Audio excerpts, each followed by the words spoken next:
Yes, I Yes, I was was playing. playing. Yeah, he was playing a game at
I figured he'd probably be. I'm gonna call him here in a minute once we get going.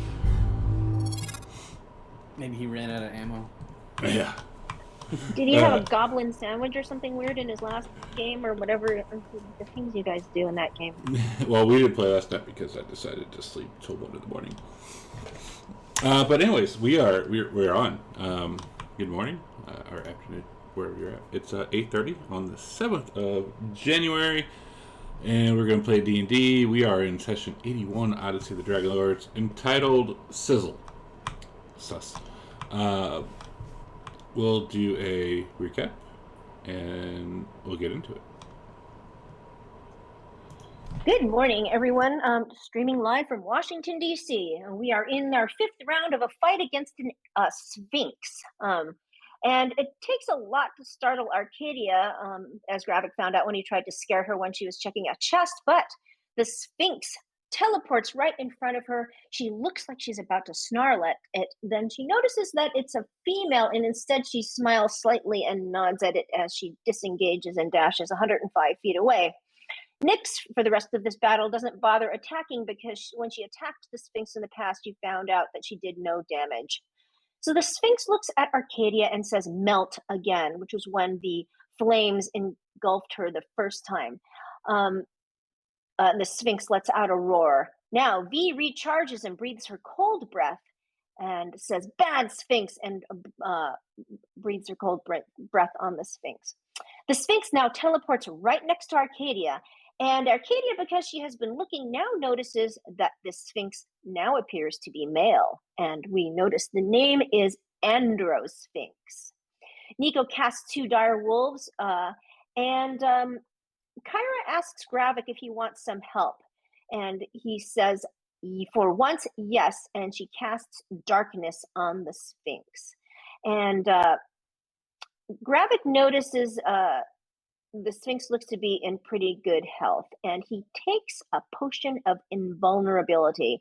Meanwhile, Corbin is still banished in his happy place. More beer for me. Now the midget is coming back with an older man, and he's going to cook some brats, and Corbin looks around for the St. Pauli girl. Demetrius dashes to the Sphinx and tells Arcadia to stop running away because it will just teleport to her. And he tells her to come into the darkness and brace herself. She looks at him and nods, but she is barely standing. We find that the dire wolves do no damage to the Sphinx. Arcadia saw her friends disappear into the darkness, but she can hear Demetrius's voice emanating from it, so she goes into the darkness, moves behind the Sphinx, and drinks a potion of greater healing. But the Sphinx moves right up to her and claws her because it can see in the darkness. She's attacked and she's not expecting it, and she takes a knee. She's down to 1 hit point. Demetrius responds with his sentinel feat and critically attacks the Sphinx with a level 2 divine smite for 47 damage, making it lose concentration, and Corbin pops back into existence. He seems a little disappointed. "They're just getting ready to bring me the brats." He reappears, eating a half-chewed one. And then the Sphinx claws Arcadia, taking her down, and cackles and changes back to being a female. V recharges and breathes more cold breath on the Sphinx, and the Sphinx now looks at Demetrius, who has dealt a bunch of damage to him, now her, and says, "That was pretty fun, wasn't it?" And he says, "Yes, it was." But she tries to banish him, and he resists. Nico does not see that Arcadia is down because she's in magical darkness, so he cures Gravik. And now the Sphinx teleports to him. Kyra asks Demetrius if she trusts him, and he says yes, and so she drops darkness and casts Enlarge on him. The Sphinx claws Gravik, who disengages while digging into his bag of holding, and Corbin races with his boots of speed and grapples her. He keeps on punching her even though he does no damage. Demetrius leans over and lays hands on Arcadia and says, "Stay within 30 feet of the Sphinx. Don't run away," to which she weakly replies, "I wasn't running away. I was tactically retreating." Once she's up, the Sphinx teleports right back to her and attacks her, eventually taking her down. Kyra pulls out her book and starts scribbling in it, and We continue fighting. The Sphinx shakes its head, says melt again, causing flames to engulf both Ametreus and Arcadia, who I said earlier. So it takes her down there. And it continues teleporting around. But Kyra goes to Gravik and casts a level 2 Cure Wounds on him and says to him, "Don't say I never did anything, asshole." And a lot of fighting, grappling happens. Ametreus does 3 divine smites in a row on it for a massive amount of damage. And when he does that, the Sphinx grows a sheep-eating grin. And Arcadia is revived by Nico. And the Sphinx tries to cast some spells, which are counterspelled by Gravik. And then it suddenly flies off, teleports far to the northeast. And we don't know exactly what's happening, but Gravik and Arcadia wisely stay out of a clump, which is a good thing because it says melt again and takes Nico down in a clump. But it starts drinking potions of healing, so we know that it is close to death. And finally, V is the one who breathes cold breath on it, taking it down. And it says to her, "Thank you." Arcadia rushes over to Nico, gives him a potion of healing, and then Ametreus runs to the Sphinx, searches it, finds nothing, and takes out a knife. He wants to start harvesting its vocal cords, and Gravik stops him, saying, "This is the only creature that brought us here," as he has noticed that there's no change after the Sphinx died, there's no change in our surroundings, convinces him not to harvest it and instead revive it. And when it opens its eyes, it says, "I invite you all to a feast. What say you?" And the party as a whole, which is unusual for Arcadia because she usually doesn't like to hang out with anybody, but they all decide to go to the feast. Corbin shuts off his boots. But we do notice that Gravik is touching everybody again. And as we blink, we are back in the realm at the feast table we were before, but it is empty except for the food. And Gravik is suspicious because he says, "Remember what happened when I ate something here?" To which the Sphinx responds, "Because you were not invited." Corbin, Nico, and Ametreus are already eating. But Arcadia goes to the Sphinx. She's not even looking at the food and asks her what happened to the people who were here. And they say they chose poorly and they lost to her. And Arcadia asks, "Where are we and what time are we?" And the Sphinx, being a Sphinx, answers, "You are everywhere and nowhere." And tells her that the White Book of Thylia is where Gravik needs it to be. Arcadia asks about Ileana, and she says when she was there, and the Sphinx says it was after Arcadia died during the Great Games, which very much confuses Arcadia because as far as she knows, she didn't die during the Great Games. And the Sphinx Arcadia asks the Sphinx if it's an alternate past, and the Sphinx says, "I am time and I am not time."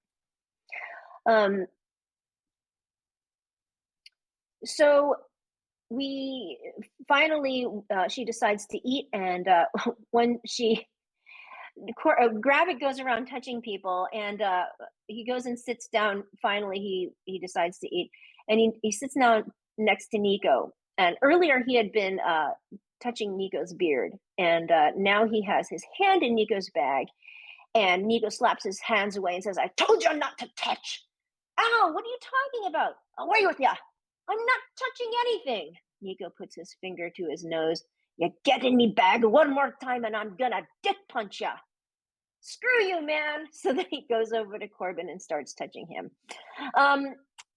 Corbin convinces Arcadia to take a bite of the bratwurst after she says she usually doesn't touch things like that. And we all, Gravik thanks Kyra for helping him, but feels a sharp dagger at his throat as he is trying to grab something. And he is totally confused because it's not even registering that he's touching things. But one by one, we all nod off to sleep.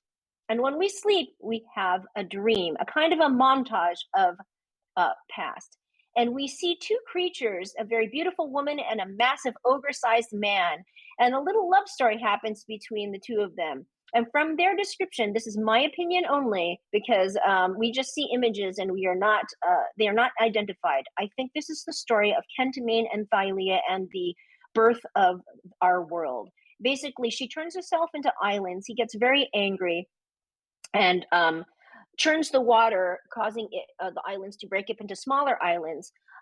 There's a tree in the center of one of the islands, and that is, I believe, the great heart of Thylia, the one that Nico touched, and when she told him she could answer one question for him. And so there were 7 strange different fruits that the man ate, and the pits were very spiky, and he wanted them to disappear, and they kept on floating on the ocean. So he grabbed them and they bit into his flesh and drew some blood. And so that was how their children were born, and there were 8 of them, which are titans. And we see that, and then we flash forward, and the children are growing up and we are becoming adults. They seem quite content on the islands, but in time they become lonely because they had no purpose. And the oldest of the siblings gathered his younger brother and sisters together and proposed that they create races of mortal creatures to worship and revere them.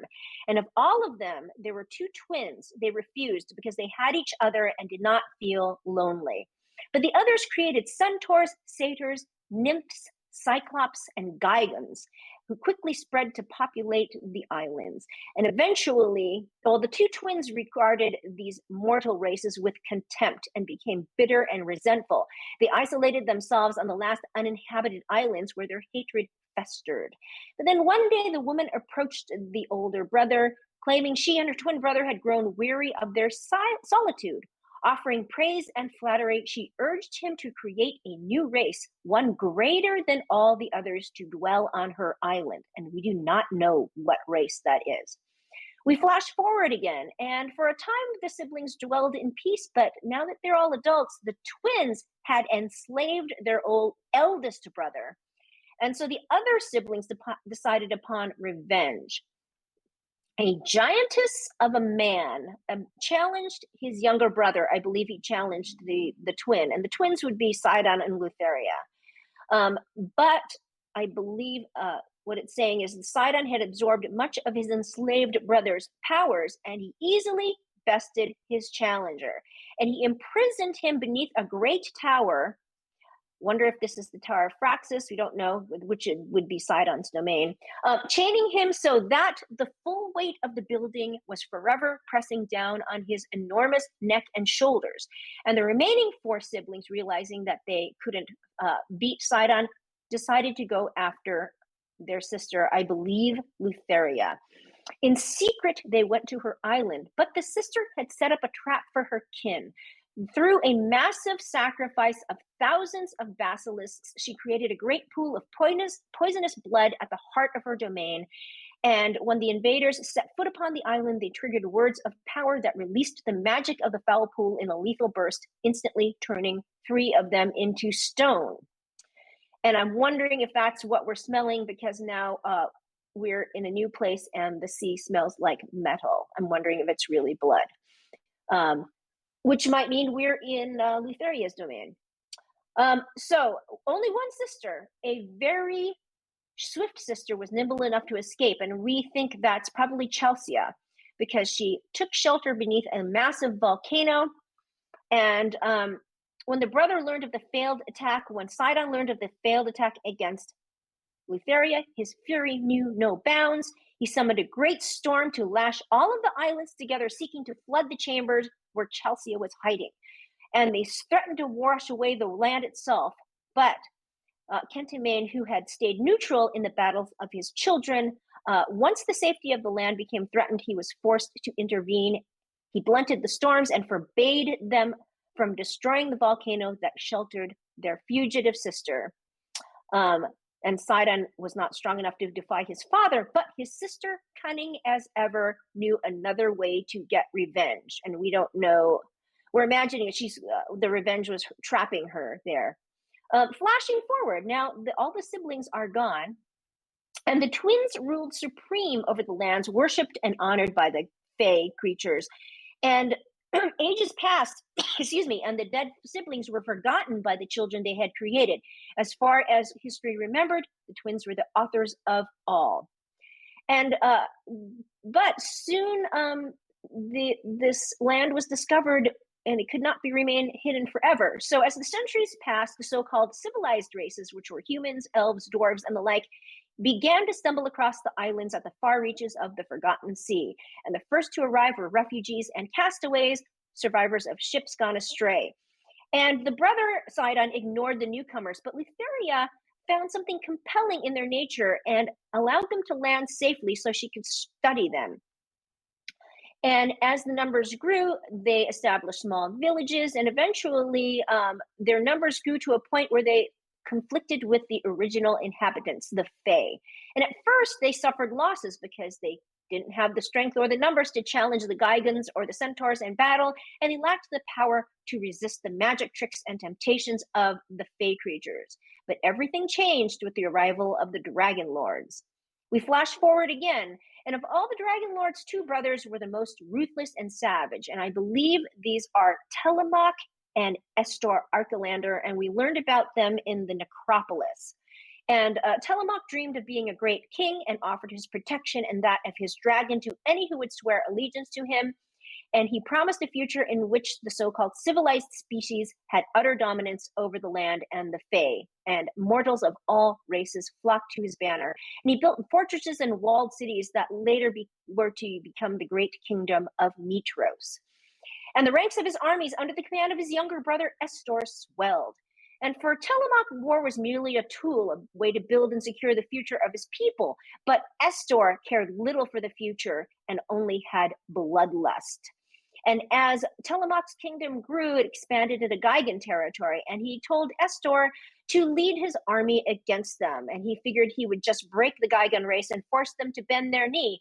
But however, the brother had other plans. He rode his dragon and he led the charge that routed the Gigans. And once they knew the battle was lost, they threw down their weapons and surrendered. But Estor refused to take prisoners and parley, and to the horror of his noble dragon, which we found out was Kyra, he ordered his troops to massacre every single Gigan, which led to begin the First War that started this whole 500 years of peace eventually. Now, flashing forward, the atrocities that Estor committed caused his dragon Kyra to abandon him, but he became the captain of the Ultros, a magical ship with a crew nearly as savage and bloodthirsty as himself. And they ravaged the islands, leaving slaughter in their wake. And Sidon threw everything against the Ultros, but the magic of the Ultros was so powerful, even he couldn't sink it. So having failed, it fell to Lutheria to find a way to end Estor's reign of terror. So she approached him in a dream and offered if he swore to end his massacres against her children, the Fae, she would give him and his crew eternal life by ritual magic. And he accepted. We flash forward. At the beginning of the First War, the civilized people won many victories. And led by the dragons, they rode roughshod over the armies of the Titans. So the Fae creatures prayed to Sidon and Lutheria for aid, and the Titans became involved. And then the tide of war turned in favor of the native races, because even a dragon cannot stand against a Titan. Then finally, the silver dragon Balmetria knew that Lutheria and Sidon would eventually find all of the dragons, who were, many of them were killed and others fled. And so in her final stand against the tyranny, she threw herself heedlessly against them, tearing and clawing even after suffering numerous mortal injuries. When at last her energy was exhausted, she collapsed to the ground dead, and the twins spat on her corpse. But Balmetria's death ripped a hole in the very fabric of reality, and inspired by her sacrifice, 5 celestial beings known as the 5 gods answered her prayer and came to Thylea to protect her people. They pledged themselves to protect the civilized races, restoring the balance of power. And in the years that followed, an uneasy truce was brokered, creating a peace, the Oath of Peace, that has lasted for 500 years, or so is told. When we wake up, we're back on the Ultros and the island is gone. We're anchored in the middle of the ocean. And we had the impression that what we saw was real. And Corbin speaks with Kyra privately because the version that the five gods gave him of how they came into being was different. And this was when they revealed themselves as dragons in the Temple of the Five in Mitros. They offered a deal which only Corbin or only people who understood Draconic could understand. And basically they said, if you swear an oath not to tell anybody that we are dragons, we will answer any of your questions. And so apparently this was the question that Corbin asked. And so he is concerned that the vision that we just had was different from what he was told. And Kyra gives him permission to share it with us. And basically, oh, by the way, we see that Arcadia is by herself. She's gone up to the bow of the ship and is looking at the ocean. And both of the dragons have reverted to their younger selves. And V is very agitated. And Corbin tries to reassure her by telling her gold is bigger now. So what we find out, Corbin's story was that Balmetria challenged Sidon and Lutheria to a game of 20 squares, also known as the Royal Game. And the stakes would be simple. She would wager her life and the lives of all her kind against the divine power of the Titans. And in this way, the first war could be ended.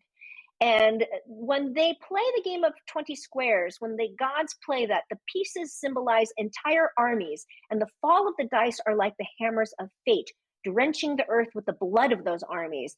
Thousands of soldiers may live and die by the turn of a single gambit. So this may be a metaphor, or as they're playing the game in the heavens, things may be happening down on Thylea, represented by war.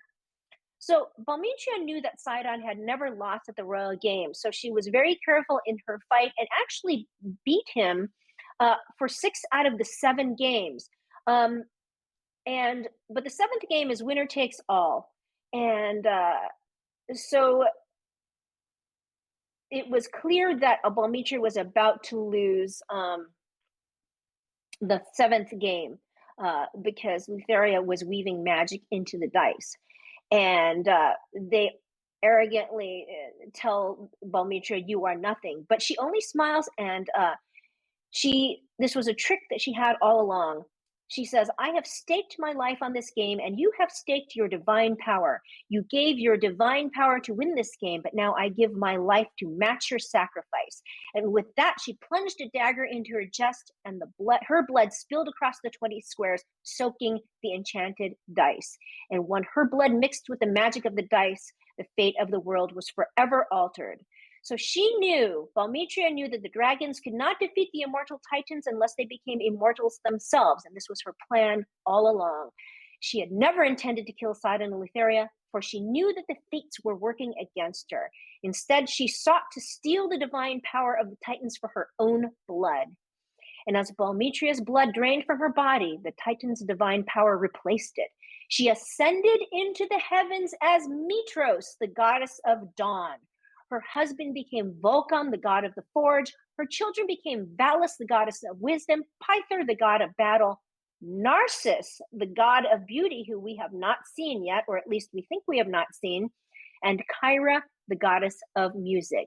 Together, this new pantheon would turn the tide of the war completely. History says the dragons are gone, but that is not entirely true, as we all know. And Mitros won the war that could not be won by sacrificing herself and ensuring a future for all the mortals of Thylea. So Corbin tells us all of this in a private room along with the dragons. And when we're in there, Gravik tries touching everybody. And so Mitros ties him to a chair with his rope of climbing. And while this is happening, Aziz jumps into Gravik's bag and starts throwing shit out. And Mitros asks Gravik if there are dragon riders in his land, but Gravik just glares at him as he's tied to the bag, and he tells him to untie him and get Aziz out of his stuff. And Mitros notices underneath the shit that Aziz was throwing out of Gravik's bag, there is a bright white book, the White Book of Thylea. He unties Gravik, and Gravik starts flipping through the book, and it is blank. He gives it to Mitros, who also finds it blank. and tells him he needs to attune to it. And because he's so close to him, Gravik is now stroking Amitrius, who hits him, and Gravik leaves in a huff. Amitrius asks Nico to take a look at Gravik later and sees that Nico, he is chugging his wine flask. And if you remember, Nico was struck with indefinite madness on the island. Nico is chugging his wine flask until it's empty, then lets out a big belch, and now he's wobbling. Vengeance is upset. She's small again. Corbin goes to the Jenkins to identify the quiver that we found from the first Sphinx we fought, but they can't. We need a pearl for Gravik to cast his spell Identify. Gravik goes to his room and inspects the book a few times before attempting to attune to it. He knows that there is something different, and he locks himself in there and studies the book. Meanwhile, Corbin is outside and says, "You'll go blind, I keep telling you." And the door suddenly opens, and Gravik runs his palm across Corbin's face. The door slams shut, and Gravik breathes a heavy sigh of relief. And Corbin is like, "Ew, I told you, it's nasty." And he runs away disgusted. But Gravik makes out a few letters, some letters on a few pages, but Corbin is now staying far away from him. Amitrius orders the sailors to focus all of their efforts on finding a pearl during their fishing endeavors. Nico ritually casts water breathing on them, but then disappears down into the hold and goes to refill his wine flask with grog. Corbin goes down and attempts to join him drink for drink, and Amitrius whips out a bunch of metal cups, as you can't have glass on a ship, and joins them for a drink, and tells Nico then, unfortunately, he's been there, but drink is not going to help him, so keep a grip on it, and if it becomes a problem, just talk to him. And they sit down there drinking. Arcadia sees Gravik grab Nyx by the neck in a sudden burst of anger, and she draws her compass and tells him to put her down, or he loses a hand, and is basically gets in his face. But Gravik doesn't seem to even realize. He looks at himself holding Nyx, and he doesn't know how that happened. So Amitrius goes to Gravik and tells him that he'll watch over him tonight, and tomorrow Nico will have a look at him, and has guards keeping him in his room. But he does mention to Arcadia that he thinks something is wrong with Gravik. The divers found a pearl. By the way, we wonder how we're going to navigate, as we're not near any dry land, but Amitrius has a great idea. Use Gravik's teleportation circle to go to Volkan's forge and set it there. So now that they have the pearl, he and Corbin go to Gravik's room to get the quiver identified, and there's beastly growls and clawing and vampire sounds coming from the walls. And just as they approach the room, the door explodes open because Gravik has cast Shatter on it to try to get out. And he, once the door is gone, he steps out, looks at Corbin, and puts his palm on his face and immediately calms down. And then he casts Identify on the quiver. And while he casts Identify on the quiver, Amitrius leaves to get a carpenter to try and fix the door and to retrieve a goat from the hold. And when he's in the hold, he finds the Wheel of Fortune has arrived. He gives it a spin, and it lands on the number 7, which is the symbol of the warrior. And along the wheel are inscriptions showing each major constellation. At the top of the wheel is a symbol of the mother goddess pointing down. So it lands on a warrior, but nothing happens, and he doesn't feel anything, but he tries to pick up an extremely heavy crate, which he does it easily, and he says, "Oh, amazing, I just got the mighty power of a warrior infused into me." And meanwhile, Corbin finds out that the quiver is the quiver of Elona, and it is a wondrous item. It basically has extra dimensional space that can hold a lot of things in it while weighing no more than 2 pounds. So as he returns to Gravik's room, Amitrius has a smug smile on his face, basically begging Corbin to ask him what happened. But Amitrius gives him a scolding look and says to Corbin, "Really, you're going to keep it?" And Corbin says, "What does Arcadia need it for?" But Amitrius tells him to be the better man, and tells him that he finds out about the wheel. So Corbin spins the wheel. It's an 8. It lands on the picture of a centaur. Nothing happens, and he doesn't feel anything. Nico's in the hold filling up his wine glass and notices them, and he spins. 20. It lands on the picture of a pig. It gets to spin again. It lands on 14, which is the picture of a spear. He feels a lot stronger now. And Nico wrestles Corbin, who still beats him, but he feels a little stronger. Gravik leaves to rest, and as he walks by the wheel, he absent-mindedly spins it. Lands on a 1, the picture of a bear, and he feels smarter all of a sudden. Meanwhile, when Arcadia had returned, she wanted to be by herself and was deep in thought. And after she got Nyx calmed down, she took the rope ladder the crew was using down into the ocean and went for a swim because she knows that salt water is good for all of her wounds because she really got hurt, and she also wants to get the grime off of her. And our ship is suddenly slammed by a storm gale, and violent waves crash over the deck, and we feel ourselves getting sucked into a current. We see lightning flashing, illuminating a massive whirlpool just ahead of us. As our ship draws closer, we can see 2 massive stone hands reaching out of the maelstrom, beckoning us into a broad funnel of water, which leads down into the deepest fathoms of the sea. Arcadia drops to her knees. She had been thinking about Kentamane and the vision they just all had. It's the first time she had ever seen her god. And especially after Zymor gave her that message from him, she's been thinking about him a lot. And she drops to her knees and clasps the hand necklace around her neck. And she seems distracted while Corbin is trying to give her the quiver. Amitrius, meanwhile, says, "Sailors, set sail in there." Kentamane clearly invites us. Well, Arcadia is very confused. She doesn't know what to do because this is the sign of her god, but we are getting sucked into a whirlpool. Gravik tries to cast control water to reroute the ship, but fails due to the lack of spell slots. And Amitrius says, "Relax, wizard. Kentamane would not kill us." As we steer into it, rather than sucking our ship down to the ocean floor, the whirlpool has apparently transported us into a dark abyssal sea. The waters that now surround us are black and expansive, stretching in all directions under a claustrophobic sky, which is full of strange lights.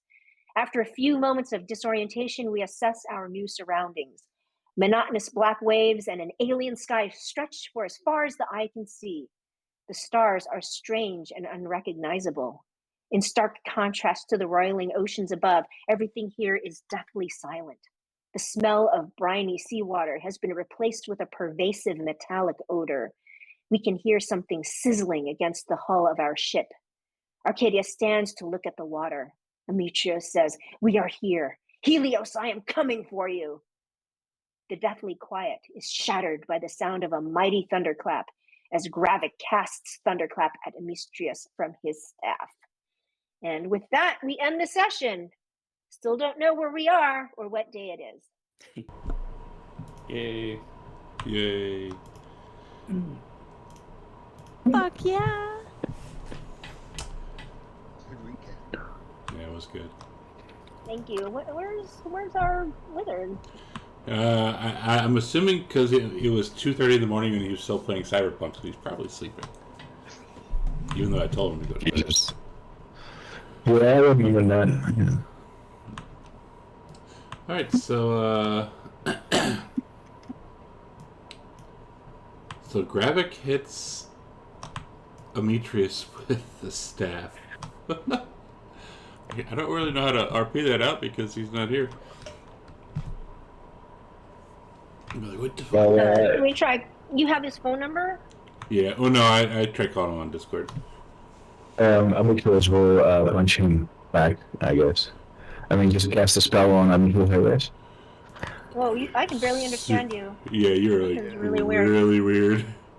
You don't sound like yourself either. Weird. Yeah, my audio device settings completely reset for some reason.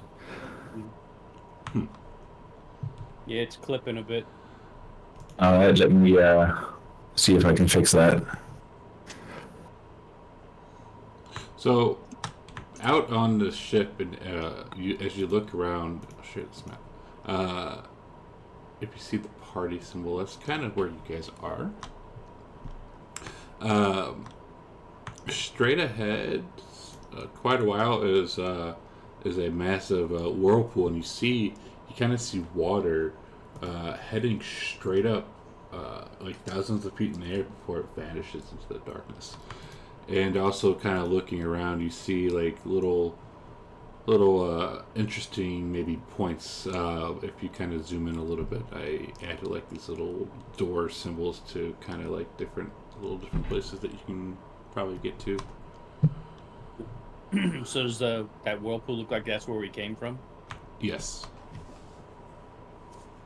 And you said it has water just going up straight up into the sky and disappearing? Correct. Arcadia... Can you guys hear me now? Yeah. Okay. That's better. Arcadia's gonna look around. Is there like some kind of a cloth or... You know what? She's going to... Oh, can I just argue something for a second? She, when I listened to the stream and realized all the timing and everything, she would have gone down to her room. And does she find anything in her room? Yeah. She finds a very nice bow, and I believe some arrows. All right, fantastic. She would have started. Corbin would probably do the same. Does he find anything in his room? So we did all this while, because I thought This would be after the wheel, I guess. Yeah, I thought the wheel happened, and then you guys kind of got the wheel sucked happened, in. and then the storm happened. So I don't know if you would have had time, but Arcadia, while you guys were drinking and spinning the wheel and all that stuff, that's what she was doing. Oh, okay. Yeah. All right. Well, if I see her come on deck with the bow, I might go looking for things. Okay. Well, she's on deck, but we're going into a whirlpool. We're out of the whirlpool now. Yeah. Are you gonna go down now? Now that you're in some like forbidden land and she has a new bow, you're gonna go downstairs. Mm-hmm. Yeah, we want our items. So as you guys are heading downstairs, the crew's looking around. They start murmuring and they say, "Cowards." So Arcadia is up there and she's looking. She's going to grab, I don't know, just the end of her rope, and she's going to dip it into the water. What happens? How long is your rope? It's 30 feet. So as you go to dip, as you throw your rope over the side of the ship, it goes down maybe halfway. No, I mean it. She wants. Oh, just halfway. Okay. Remember, because that the Ultros is massive. She asks anybody, or is there some rigging or some spare something that she can make it? She just wants to dip something into the end of into the water that she can pull back out. V will take the rope and hover over the water so it touches the water for her. Okay. Yeah, and she tells V to be careful not to let the water touch her. So when she does that, it comes back. You see that the part of the rope that she dipped in is gone, and the ends are frayed. Okay, not good. Okay, she goes to find Chondros, and she says, "Is this the Nether Sea?" And he looks at you with a smile and says, "Yes, it is." And she says, "Is this where you wanted to go?" Possibly. I would like to get back to my lady. Is she here? And he kind of shrugs and says, "One can only hope." And you're saying my lady, and you mean the Lady of Dreams. Then he nods. She says, "What can you tell me? What is this water made of?" He says, judging from the sizzle and the rope, probably bad acid water, maybe? Have you ever been here before? She does not respond. I suppose you're not going to give us any advice as to where to go.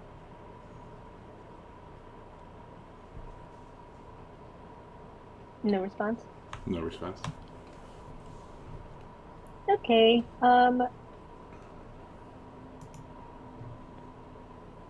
So is did everybody abandon Arcadia? Is everybody downstairs now? Yeah, Except we for all her? went downstairs. Jeez.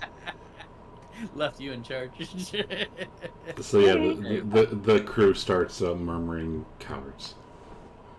The crew better not murmur that when Demetrius gonna hear it, because he will kick their ass. They as soon as you When they say that Arcadia just says men. they said it as soon as you guys started walking off. So I mean, it's up to you. He will straight up turn around and he will go to that sailor that said it and says, "Did you have something to say?" And he looks at you and says, "You are a coward if you're going back downstairs to hide." I will try and grapple him and dangle him overboard. All right, no roll needed. So when you grab him, some more of the crew start looking at you and murmuring and saying, "What a captain! What a cowardly captain!" I will say, and you call me a coward? I have fought dragons. I've partaken in the great games. I have saved several cities with the party. Do you really think I am a coward? and the guy hanging upside down says, "As soon as we go to someplace scary and foreign, you guys all go to hide. That is cowardly." I'm going to hide? Who said I'm going to hide? Where will I You're running hide? back. You're running back downstairs. I will take him aboard, and I will say, I will call the bosun, the one that is in charge of crew discipline, and I will say, this guy here is on half rations for stupidity, and make sure he only gets half pay from now on. And if he doesn't like it, he can find a different crew. And now, if you'll excuse me, gentlemen, I hope that you are all okay with me going downstairs to retrieve the supplies I need to deal with this new dangerous situation I'm in. And say when I address the crew. And a lot more of the crew start murmuring and glaring and, you know, not very happy what you just said about this guy to the bosun. If any of you have a problem with what I did or my actions, you can feel free to take it up with me and find a different place to work at. I pay you guys too much for me to take that you have to give me your opinion whenever I choose to do anything at all. And then I will go downstairs to retrieve my stuff. And the bosun says, "Captain, a moment, if you will." And I'll say, "Follow me, bosun," and I will go downstairs. And as he's walking with you, he says, "It's not my place to say anything, sir, but if you tell the crew that and they do all end up leaving, we won't really have anyone to pilot the ship." Oh, don't worry about that. We'll just take back the money that we paid them, and then they can leave, and we'll hire new people. And he says, "Sir, I wouldn't do that. Their money is their money that's already been paid to them." Exactly, and I paid them to serve aboard the ship, and if they can't or are unwilling to do that, then they will have to pay me back the money that I paid them to do their job. Well, they wouldn't pay all of it back. Well, of course, only the part that they only have to pay back the time that they didn't serve. And he said, and the bosun says, "It's your ship, Captain. I'm just word of advice." And he just, I have no use for idiots and cowards. We are trying to save the planet here, and I don't need some sailor telling me that I'm a coward after everything that we've already given for this world. And the man says, "You're the captain," and he walks away and he's shaking And hold his head. on, boss. I expect you to keep a discipline aboard this ship. If any more sailors feel like speaking out of line and disrespecting myself or any of the party members, I expect you to punish them.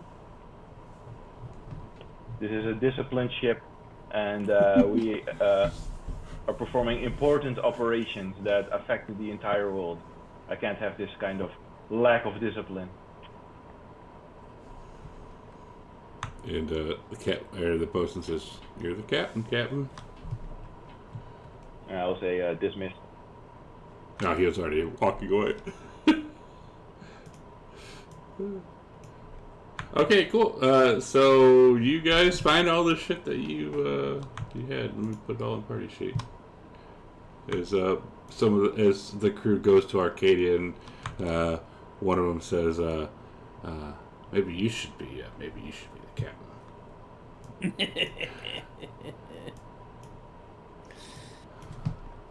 She doesn't say anything. But I noticed that she didn't have time to attune to anything, so nothing's gonna be special about her, though, because we didn't take a short rest. She just looks at him and yeah, she doesn't say anything. Everything is in party sheet. But she looks around and she probably grabs a pair of binoculars and looks around at their surroundings, and she's going to look and see if she sees anything moving.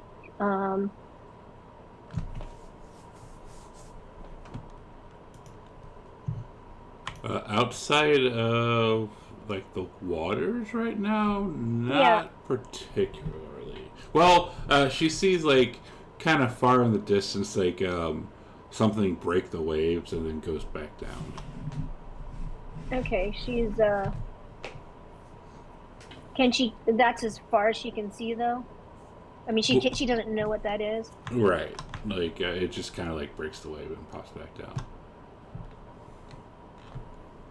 Okay.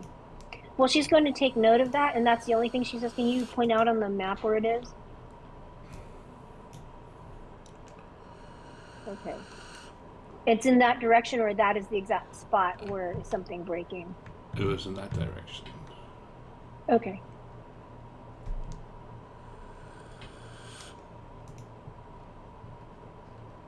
And she's going to investigate, and I guess V is down there, and she asks V, V, can you, again, fly very carefully, but take a look and see if this water is doing any damage to the ship. And she says, okay. Oh god, why is this so bloody loud? So she flies around for a little bit and comes back and says, well, it appears like it's sizzling a little bit, but not too much. Okay, so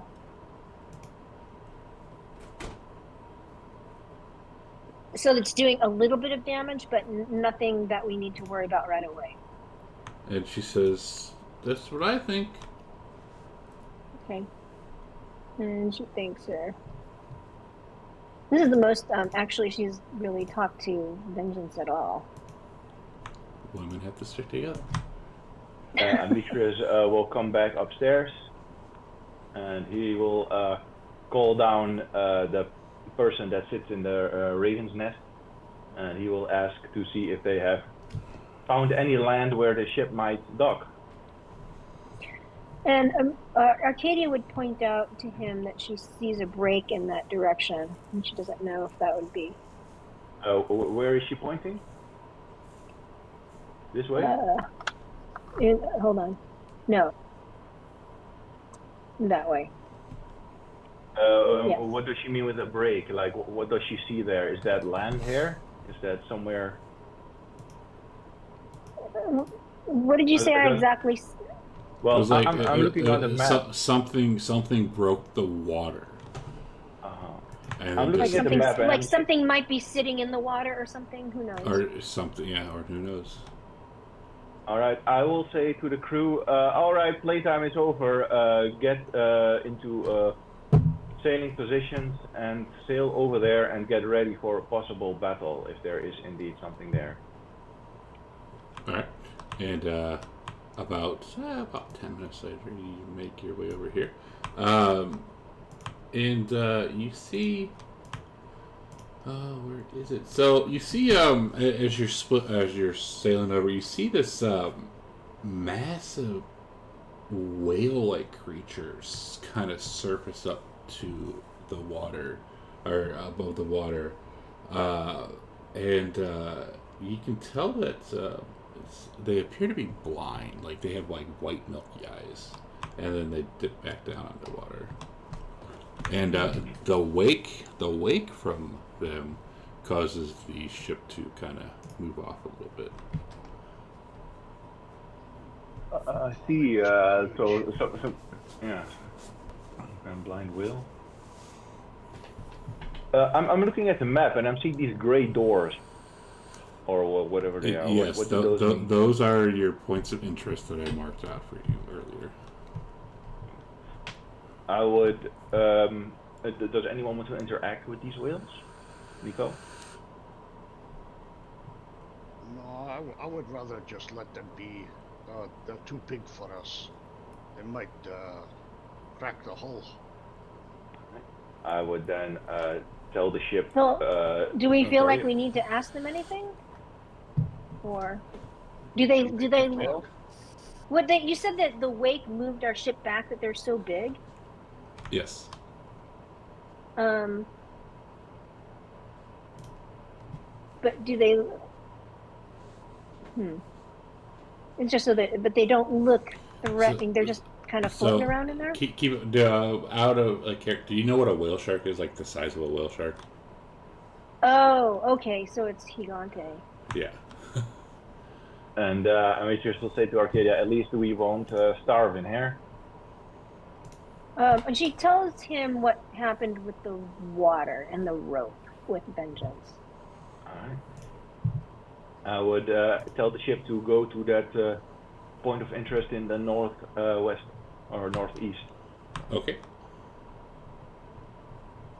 And Corbin's gonna go around on the ship making friends with the sailors and talking a little bit about Demetrius behind their back. so so Corbin, as you go downstairs to where they're sailing, they appear to be chattering and shooting shit. And when you walk down, they just get eerily quiet, and all you hear is the beating of the drum. Sowing dissent amongst the crew. Corbin will say, "Fear not, my friends. The captain is not quite himself. He's lost some strawberries, and he's obsessed with finding them." And one of the crewmen says, "Yes, my lord." Wait, what did you just say? You said, what did you say? I'm sorry. Do I pick up anything from them? All they say is "Yes, my lord," and then they go back being silent, just rowing. What did you say about strawberries? I'm sorry, I totally lost that. I'm just saying Demetrius is acting irrational. Oh, okay. Yes, he's so irrational. So you guys, as you're standing over here, you kind of drift towards what appears to be a very heavy rainstorm. But you don't see any strong winds or anything that seems to move it. Okay, so Arcadia, it looks like it's raining. Yes. Are we in the rain? No. Okay, you're coming up to it. She's gonna suggest that we not get in the rain because if the water here is acidic, she's afraid that the rain is going to be acidic. So she would recommend that everybody get shelter, and maybe she'll leave, part of a rope out on the deck to see what happens when the rain hits it. Okay, so everyone below deck, and then just kind of sail the ship into the water or into the rain and stop it and back up, or what? I guess we'll back up, or if there's a random cloud of rain here, there is no reason for us to go here. So let's just go somewhere else. There we go. But it's by a door, right? Well, so those doors are just points of interest. That it's just it's okay. a way. It was a way for me to mark point of interest for you guys. Okay, got it. Well, does anything happen in the rain, or do we bother going in the rain? Can we see inside the rain, or is it obscuring? You can see inside the rain. Is there anything in there? It just appears to be falling into a confined area of water. Oh, okay, but nothing that we can see in it. Correct. Do we sail into the rain? Is there a reason for us to do that? Other than Unless find there's out if something in it that Elaine we is can't asking. see. I don't know. I mean, we know that out of character that there is a door here, but I don't feel if there's just rain here and there is no like something luring me there. There's nothing there that I see that would have to make me enter this rain. I would sooner go somewhere else because I don't know that this is a point of interest. All I know is that it's this rainy area that I have no reason to enter, right? Okay. Or do you disagree? If you think we should enter, we'll enter. That's no problem. Nico No, it's thinks just- you should enter. He's very interested in it. Okay, well, we'll enter this rain cloud then. See what's up. Okay. Do you like go in, like kind of stop and go on deck, or do you go in, stop and back up, or what do you want to do? Or do we want to be on deck going into the rain? Nico, I'm leaving this one up to you. Nico will stay out on deck. Okay. So as you sail into the rain, Nico is on deck, kind of like Jack in Titanic, King of the World. As you come in, Do I notice? Is he drinking while he's standing out there in the rain? like Lieutenant Dan. He's on the crow's nest. Son of a bitch! So coming in, it appears really calm in here. The storm doesn't move. It remains in one place and seems to be confined to a small area. The falling rain smells fresh and lacks the acidic odor of the surrounding waters. And Nico, as you come in and you kind of look up a little bit, way up in the sky, you see land. Like way far up into the sky, kind of like the whirlpool itself. So you kind of figure that might be another way up or out, potentially. Interesting. Huh? But it's like super far up. Yes. I would call out to Nico and ask, hey, are you okay? Nico would come down. It's fresh water. Oh, Might well, this wanna is get good some to know. jugs to collect it. Yeah, I think that's probably a good idea. And then, as people come up, Nico's gonna point to the opening way at the top. There's another opening to get out of here.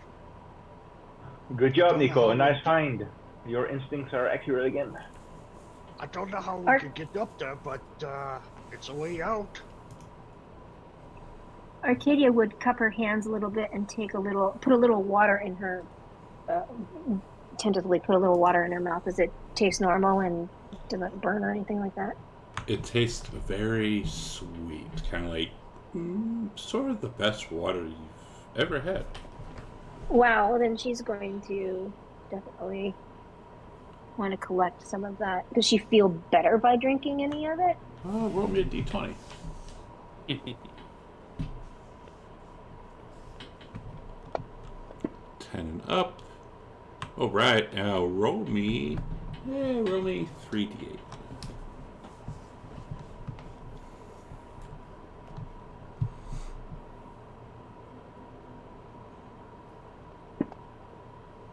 Oh yeah, she feels she feels a little bit better. You notice that even some of your wounds have closed up. Wow, well, that's great because she was down to 8 hit points because she didn't have time to rest. 72.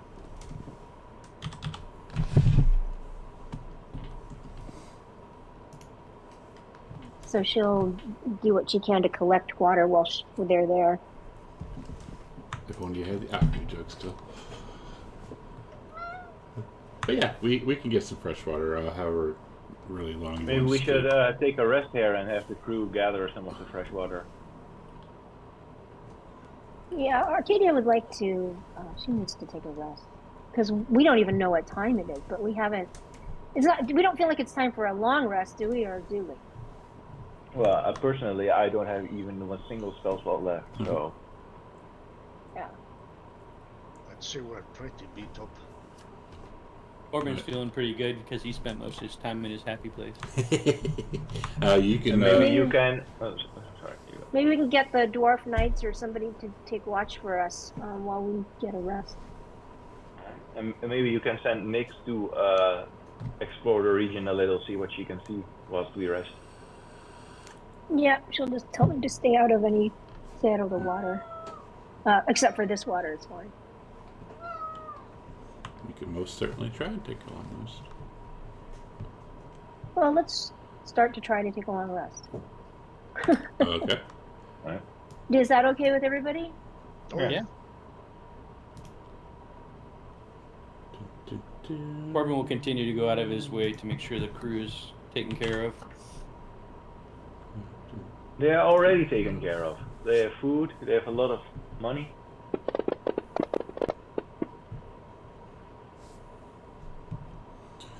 All right. So as y'all are trying to rest, Nico, one of the sailors, or one of the dwarven guard, I guess, comes and says, bangs on your door.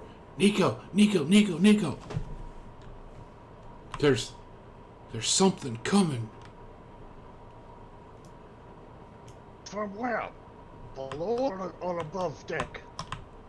It's sailing towards us. Sailing towards us. Nico's gonna jump up, throw his clothes on, and run up to the top of the deck. Show me. And he says, look, and he hands you a pair of binoculars and says, far off in the distance. And which way is this coming from? It is coming from the southwest. So, Did we get any of our rest or not?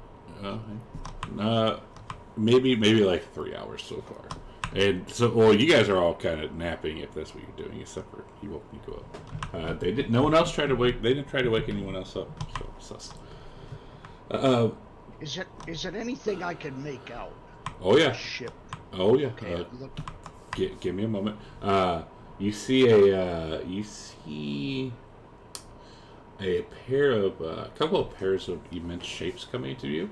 You see first is the upper body of a colossal male humanoid wading through the waves. Rags obscure much of his face, but it is clear that his lips have been sealed shut. Scars over his muscular body as he trudges slowly onward, gripping onto a massive length of chain. He pulls a massive, impressive bronze barge. Lush green plants spill over the top of the barge. A verdant garden and a lifeless expanse of black ocean. And I will send a picture to you. Give me a second.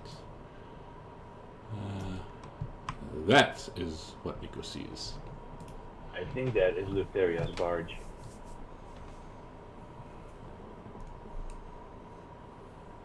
Oh, Nico's gonna run down and wake everybody up. Okay. The minute he sees that, he's gotta wake everybody up. So he goes to everyone's cabin. Get up! Something's on the way! Something's coming! Do you know what it is? It looks like Lutheria's barge. A giant man carrying it. Hurry, you have to see one this. thing after the other. And it is so it's like kind of down over here, and it's getting pulled like up this way. I forget, did you tell everybody about Titan's Bane? Yes. Then Arcadia would say to Nico, I think that is Talius, and I think you are destined to cut the stitches off of him.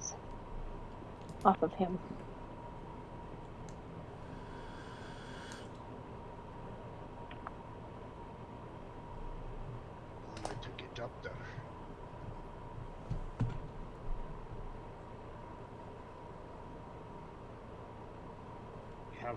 I have the bridle now, but I don't have the Pegasus.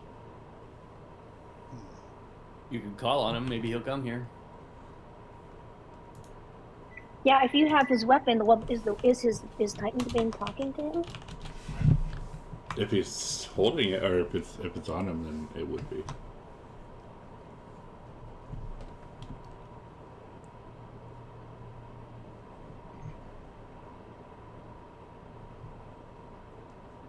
So, about how far is he? He's way down here.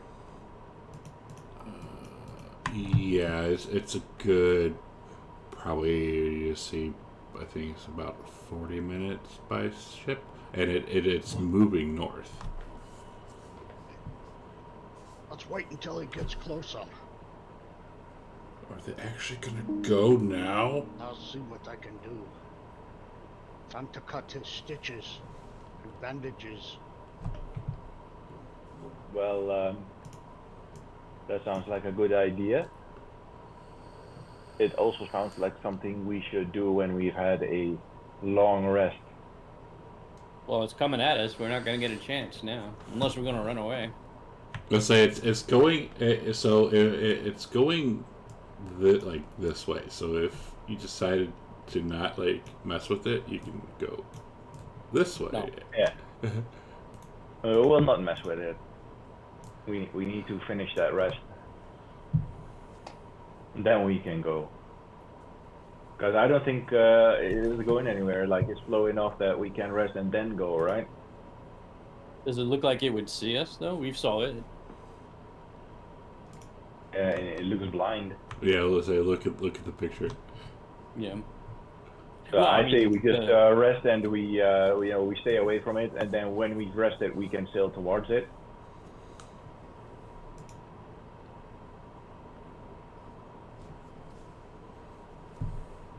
Well, it looks like it's going slow enough we can catch up with it later. Yeah. Okay. Figured I'd let you know, though.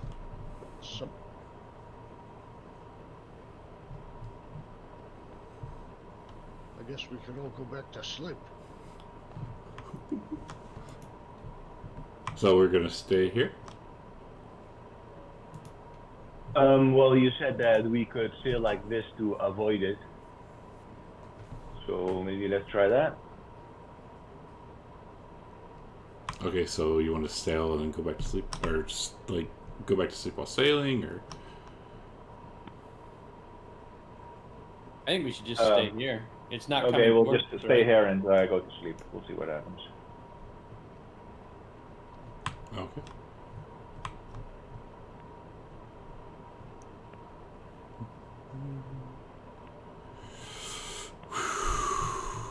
We'll do this. And we'll do Corbin will this. take a watch before he goes to sleep. Okay.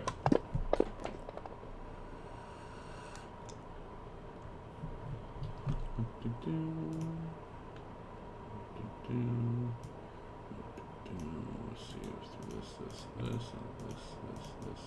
and this.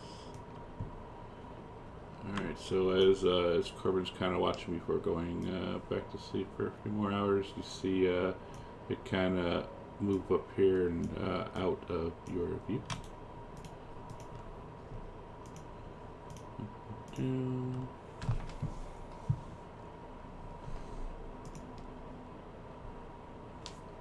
And long rest.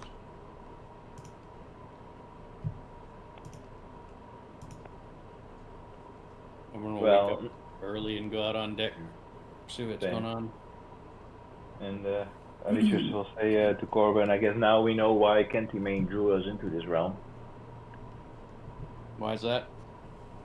And he'll say that was I believe Lutheria's barge, like Nico said.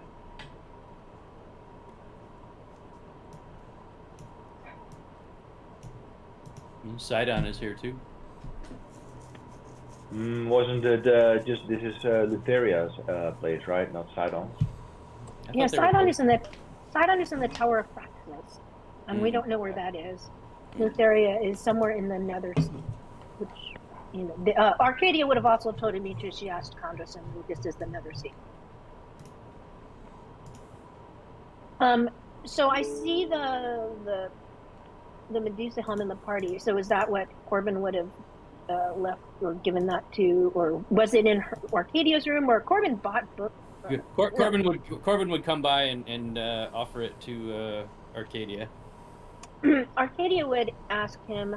She says, "May I have the one?" And I wouldn't look at their eyes, but I'm hoping that I can tell the difference with the rest of whatever's showing.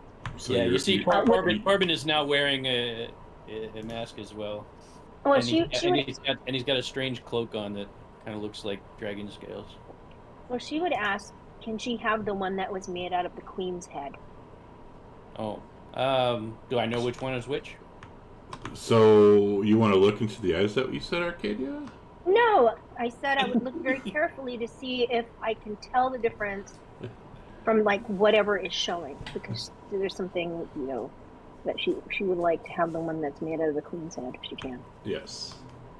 Well, as I understand it too, is this has to be activated by somebody wearing it. So just looking No, you at have it petrifies you. I think activating it is lifting the visor or something. It doesn't, it actually only describes the head in Gorgio. The only reason why I know was because I was looking up at the stuff before. It doesn't explain how to use that. Will we have had time to attune to all of these things? Well, the Medusa heads don't require attunement. But it was made into the helm of the Medusa. With Volcon, we asked him to make it into the helm. Yeah, I assume that's what the Medusa head item is. Right, but I'm saying it doesn't have the properties of the Medusa helm. I mean, I know what it does. I mean, because out of character, I looked it up, and there's a whole instructions of how it works. That's all it says. I know. I'm just saying, though. I can show you what it. I don't know if Gorgio wants me to. I mean, but we would understand how it works, right, in Gorgio? Yeah. You guys know how to damn Medusa head works. Okay, great. I'll see if I can find the information and I'll post it.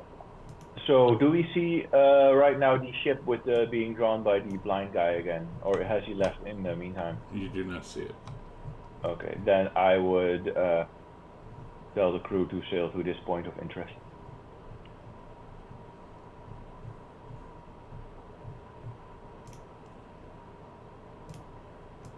Okay. I'm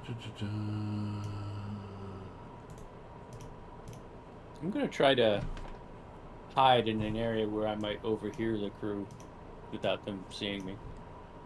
And I'll use my Okay, so let me. I'll use my illusion ability to make me look like a keg or something.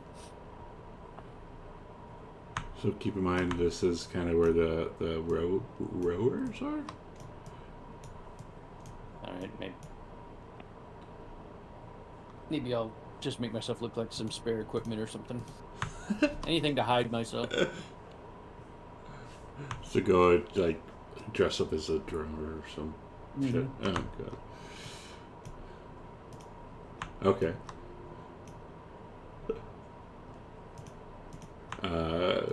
As you're sailing, you hear, of course he's going to make us go do this. Why can't we just leave? Why does he have to act like this all the time, like he's some great noble person just because he's the captain?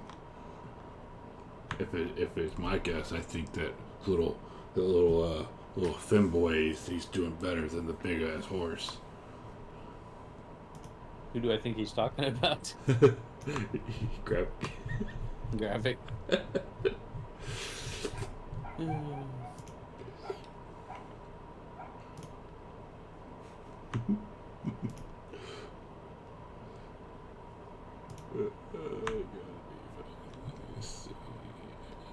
What do we see near these? Give me a second.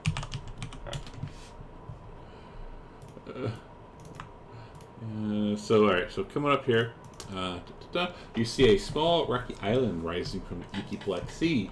From a distance, its surface appears to be covered by a forest of twisted, leafless trees that begins near the waterline. Closer inspection reveals that the trees are petrified, made from the same dark gray stone as the rest of the island. A great column of the same stone rises high above their tallest branches at the forest's center.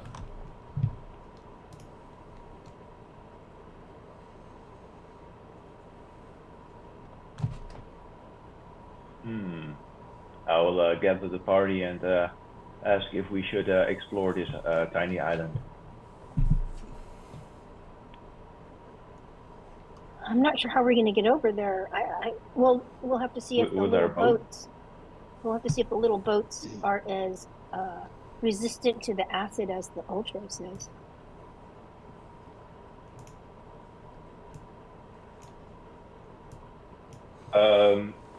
I would try to lower the boat into the water and see if it can sail. The little I don't know what you call it, a sloop. All right, so lowering the one of the rowboats in. As soon as it touches it, you hear it. I would have it pulled back up, and I would inspect the damage done. It looks like yeah, it's done a little bit of damage to the hull. Does it look like it's impossible to sail in a rowboat? Not impossible, but maybe improbable, or a little hard. So I would look over to the island. Is there a way for us to get on this island?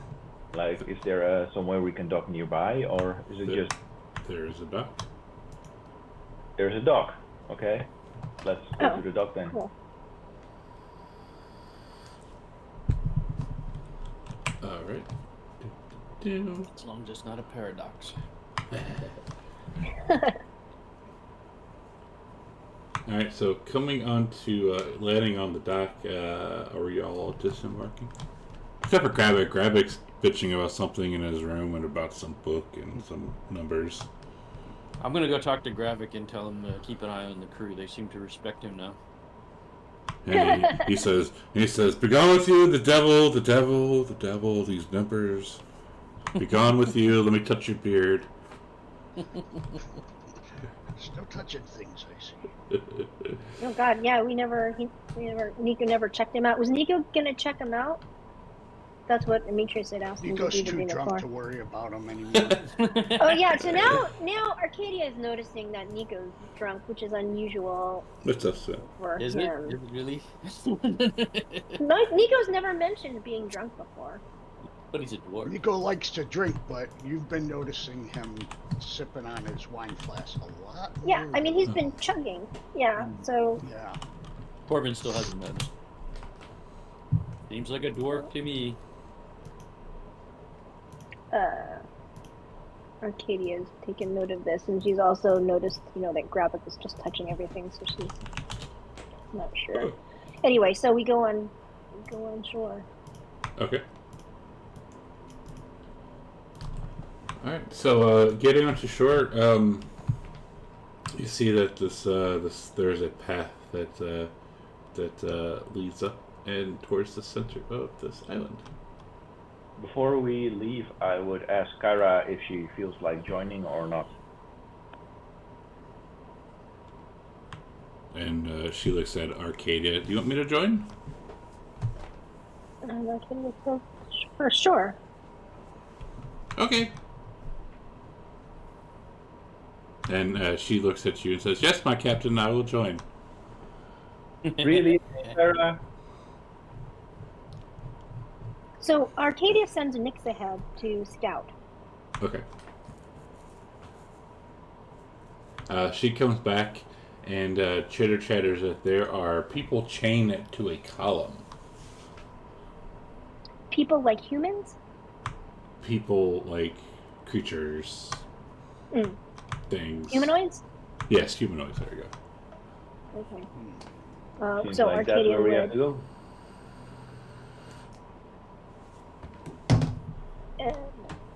So Arcadia would offer to stealth ahead. Okay. Is that okay with the party, or how are we gonna? Sure. Do we have a marching order? I'd probably stay close, but I'd let you go ahead. Okay. So it could be the same as what we're looking at. Oh, that's a watch order.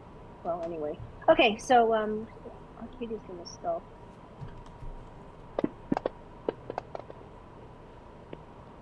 All right. So she's coming up. Not even like even before she can see this column, like I mean, you can see it rising from the sky, but like before you can like see it, like you can smell like the smell hits you. Smells like death and rot. Oh God. Ew, Demetrius, what did you eat? And as you're approaching the center, you are able to make out the thousands of individual chains anchored to the great stone pillar. Held fast by the chains are the skeletal remains of many mortals. Some appear to be centuries old. Although there are some living prisoners, they ignore you. Most of them seem to have had their mouths sewn shut. And every once in a while, Arcadia, since you're scouting out, you can see a creature that looks like this moving about, and a few creatures that look like this moving about, like as if they are their guards or wardens, if you will. Did Jeremiah ever make an appearance on the ship? I don't think he did. I think it was only in Condor's room when he talked to Nico.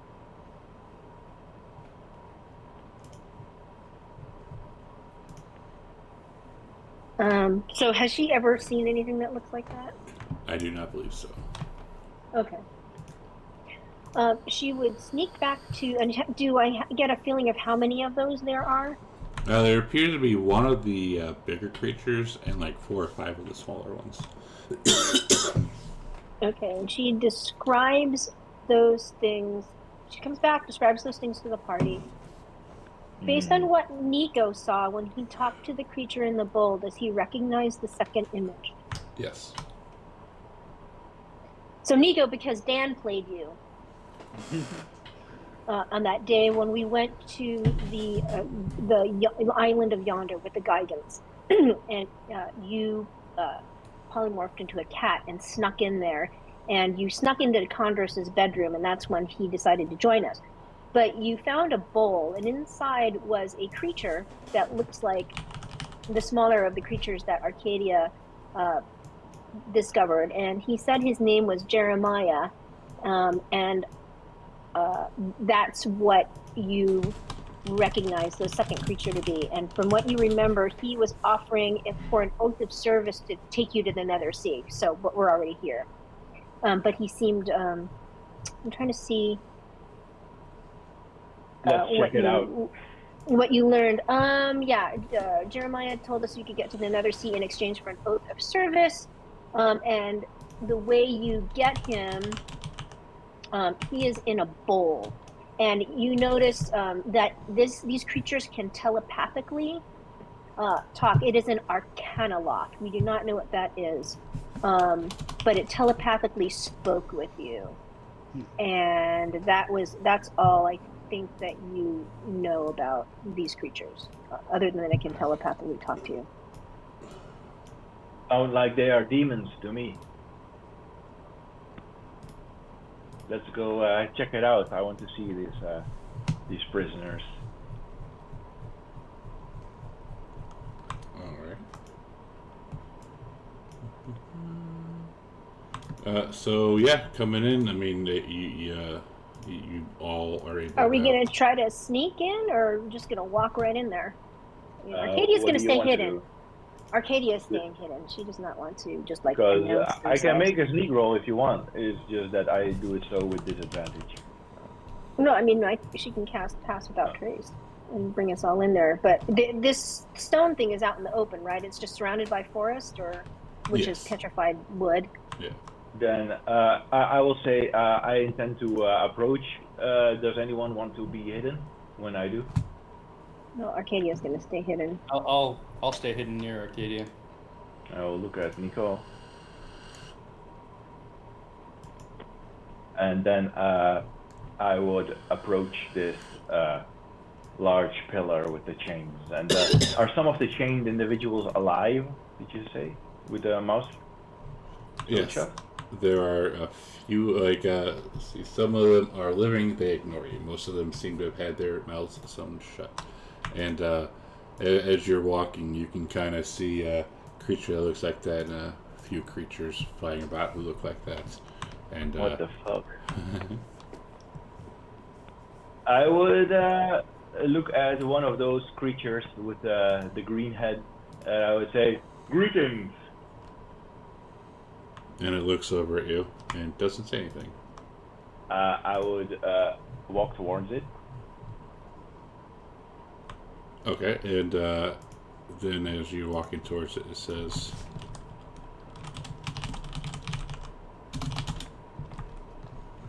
Amitrus will say, "Hold a moment, friend," and he will cast Comprehend Languages on himself. okay. And you hear comprehend languages lets you understand, yeah? Yeah. Okay. It says, why are you here? And Amitrus says, "I seek one called Helios."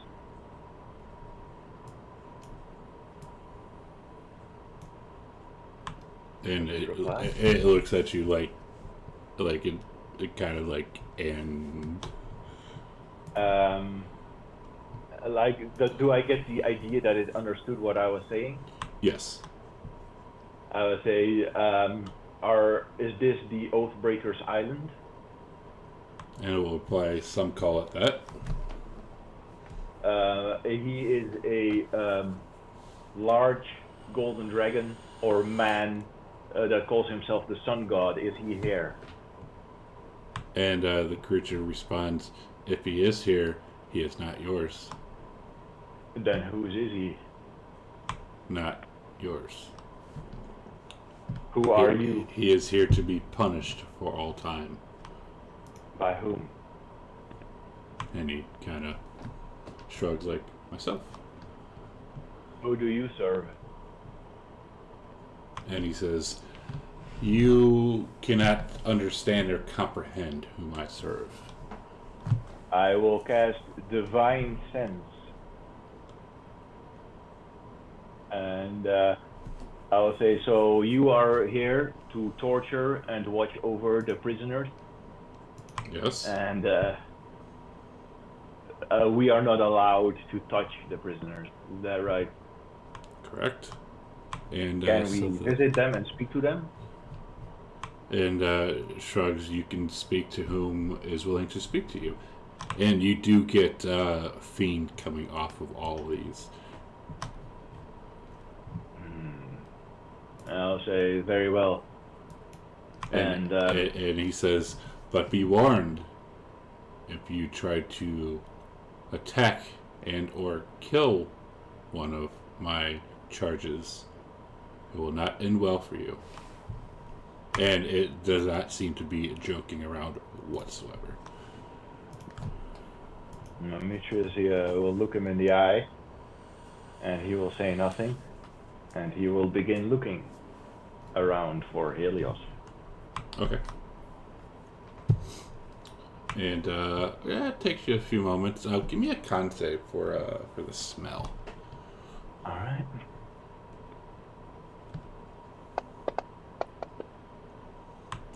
So as you're walking around, the smell of and stench of death starts to get to you, but you're able to hold down the contents from your tummy.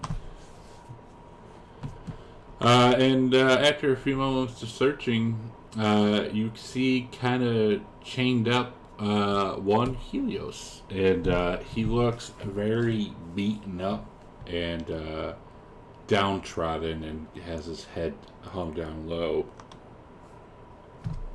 I will walk towards him and grab him by his hair, and I will lift his face up. And when you do that, still having comprehend languages, one of these yellow, purple guys with spears comes up to you and holds it up and says, "No touching." And Demetrius will let go of Helios' face, and he'll say, "Calm down," and he'll say, "Helios, good to see you again." And he calls out, "Water." And Demetrius, he will look at the little imp and see if he is allowed to feed Helios water by reaching for his water flask. It doesn't do anything. I'll try to pour some water into Helios's mouth. It allows you to. I'll feed him some water and I'll say, you look a little worse for wear, my friend. Who are you? It is I, Amitrius. Do you remember me? Demetrius. You are the brother. I'm the reason why you are here.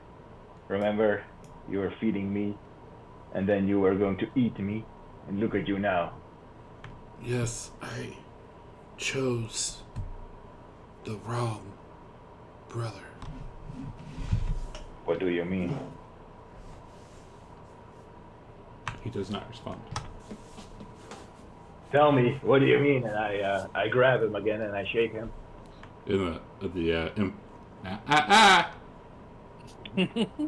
you see that Amitrius is getting a little bit annoyed, and he'll let go of him and he'll say, you know, when we landed on this island, I was excited to finally get the chance to kill you. But now that I'm looking at you, it's not even worth it anymore. There's nothing I could do to you that's worse than what you're already going through. So if you have any final words, Helios, you say them now. Kill me, please. And you see that Amitrius is considering it, and finally he says, no, you deserve what you get. And then he walks away. Nice. So as you're walking away, you see an older looking woman, and she says, that was very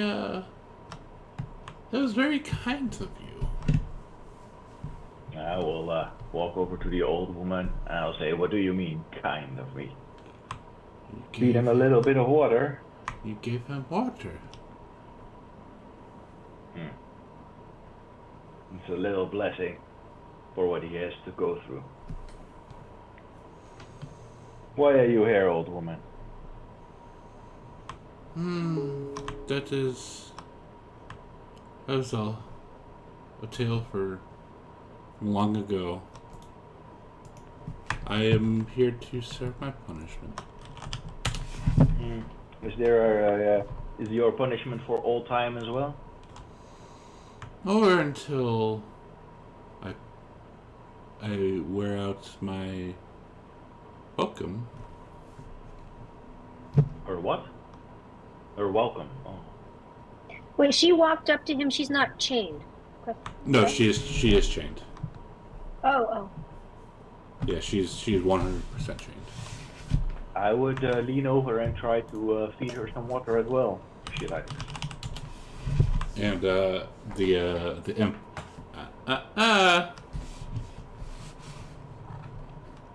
Then I guess I won't feed her any water, and I'll say, do you know anything about this place? Who are your tormentors? Well, she comes from time to time. Eutheria? The Lady of Dreams. And I've earned a little bit of treatment, a preferential treatment from her by following some sage advice that someone once gave you. Perhaps I will pass it on to you if you are staying for some time. Oh, I don't think I'll be staying that long, but I would welcome your advice anyway, grandmother. And she says, well, first, make sure you always laugh at her jokes. Continue. And secondly, you should challenge her to the royal game, but make sure you let her win, because she always wins. I see. and I will motion at the strange creatures. Do they serve Lutheria? She shakes her head. They serve something else. I figured as much. He's not allowed to interact with the prisoners much either. Sorry, what did you say? Is she allowed to interact with the prisoners? She being Lutheria, Yes. and she laughs and, well, silly, who do you think sewed all these mouths shut?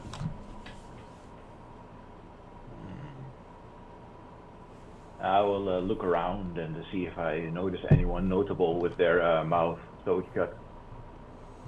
You can't really picture like anyone specific, as there's hundreds, even thousands of humanoids chained up. But most of them have, like, most of the older looking ones have their mouths sewn shut. Some of the maybe younger ones don't yet, but who knows? Let's see. Well, what is your name, old woman, before I go? And she says, "What is in a name? What is your name?" I am Amitrius. Ah, Demetrius. My name is Orestia. I'll type it out.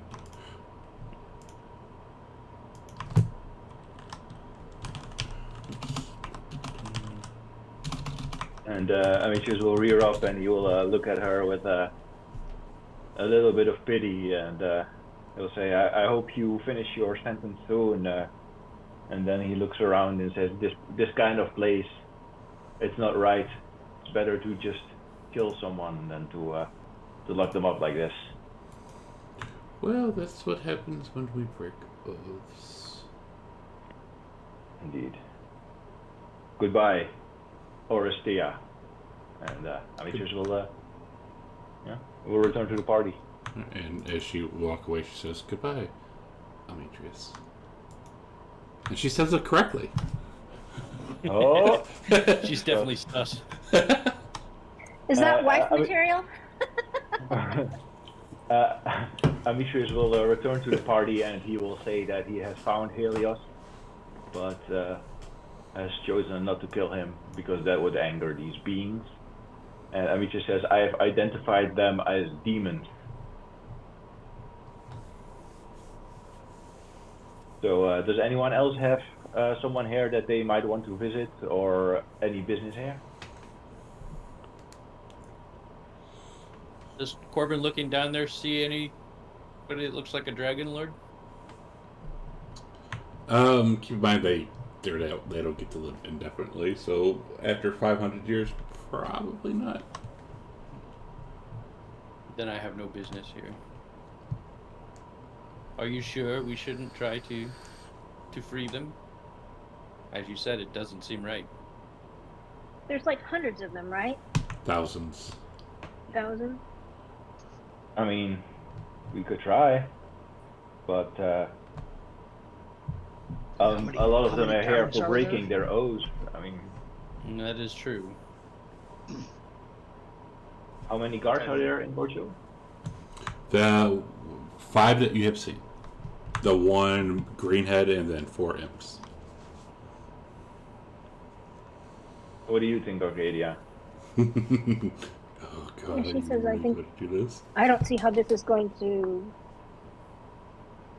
save the world. I think we need to stick with our quest.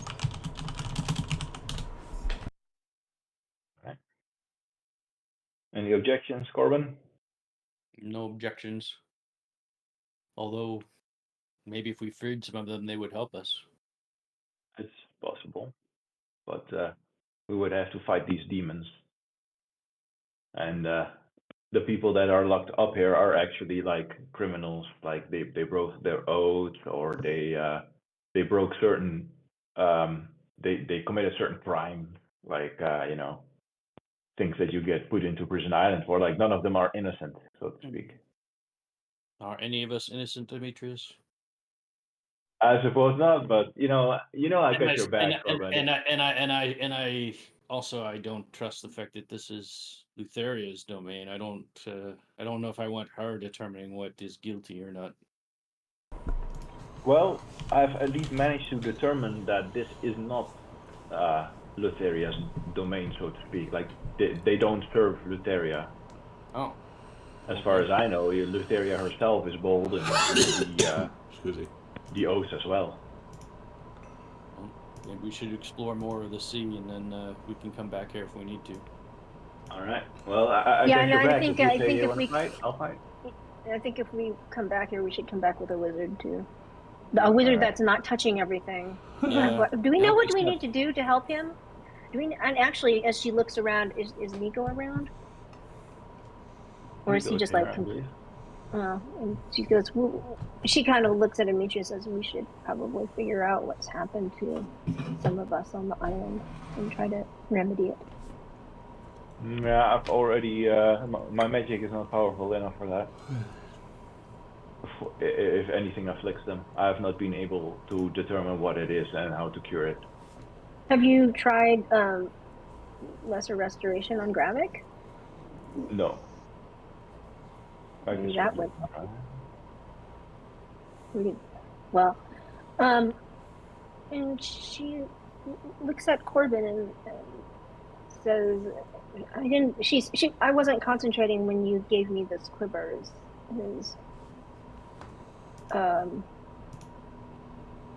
You said I should have it, but if you."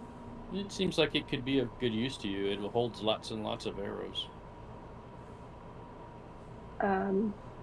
That is again generous of you. You lent me money, so I would offer you to at least have it, if you want. I mean, if you don't need it, I can use it, but I don't particularly need it. I can carry many heavy things. I don't need a quiver. Lots of storage pockets. Well, It might be more useful to you. You seem to run out of arrows. Well, then I am grateful to you.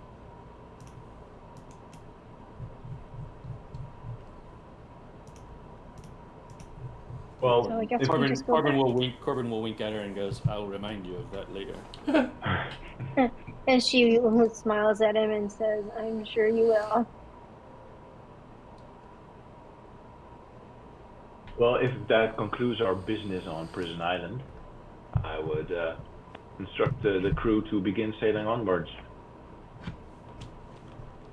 All right, and as you Any white balls floating in the island?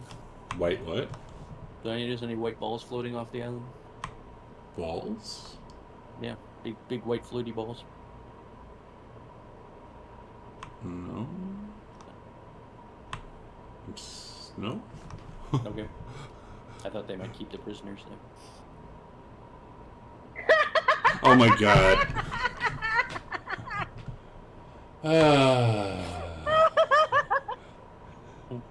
That one took me a second. But no. Wow, you're familiar with that one, huh, Gorgio? Jesus Christ. Anyways. You're a baby. I'm surprised. Oh yeah, you are actually. Yeah, you know, I don't think I think I've said this to you before, but you were older than my mom. When we broke up, I didn't hear. She is older than my mother. No, no. Oh no. Just saying. All right, so moving on. About 15 minutes later, your vessel sails toward an island that seems strangely square-shaped. It soon becomes clear that the island is actually a gargantuan iron cube. Runes have been deeply etched into each of the faces you can see. The bottom face is level with the surface of the sea. The top face, some 100 feet above, hangs from 5 massive chains. The chains disappear into the fathomless heavens of another sea. A disturbing noise echoes from within the structure, alternating between a low rumble and a high whistle. Do I recognize any of these runes? You do not. Okay.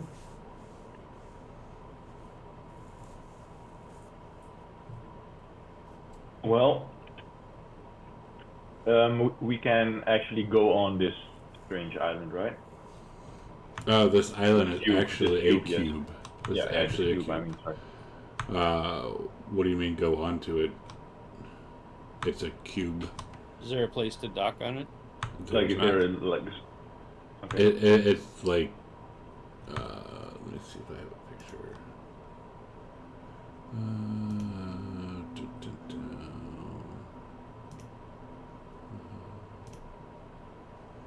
me a second.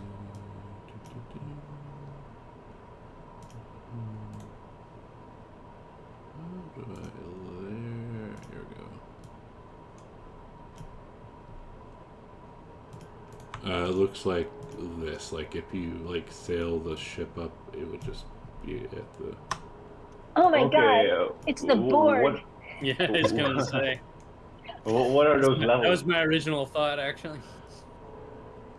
You think? Do we have any idea what this might be about? Like what this is for? Probably not. It does look like you can climb it. But again, it's 100 foot up, so if you fall. So we have been given the task to break a bunch of seals, and I think one of those seals was here in the Nether Sea. Oh, let me I was check. wondering if it might be this, but maybe not. What? Well, he's not even here. But I was going to say, Gravik forgot to ask Zamor about one of the seals for Oh, yeah. Chelsea, because apparently it's with him. Or he has information about it. Yes, he did. Yeah, you forgot. Okay. Well, if no one wants to do something with it, I would instruct the ship to go to the next point of interest. Okay.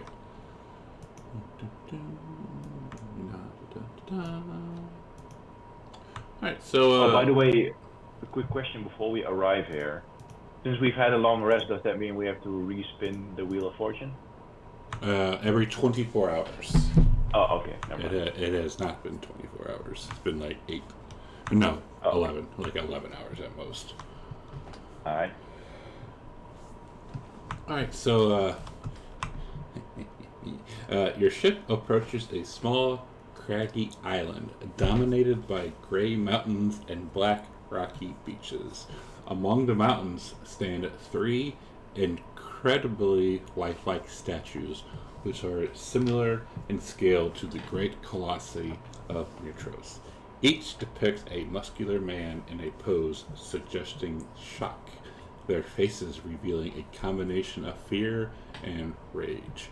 Iron chains bind their immobile limbs and are anchored in the surrounding landscape.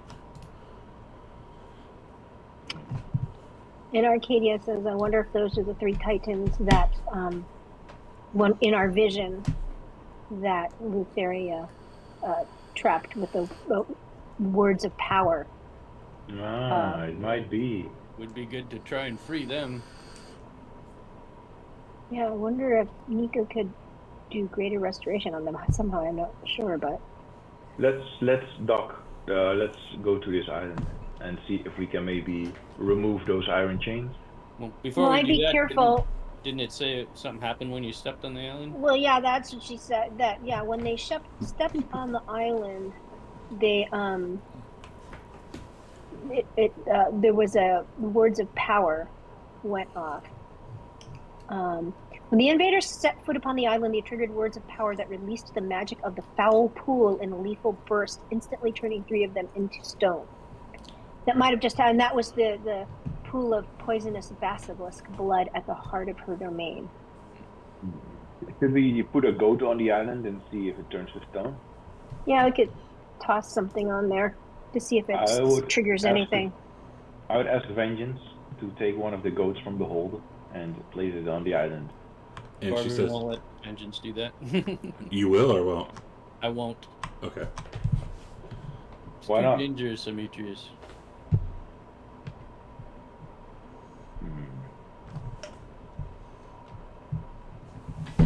Well, alright then. I guess not then. But Well, maybe that happened a long time ago. Yeah. but-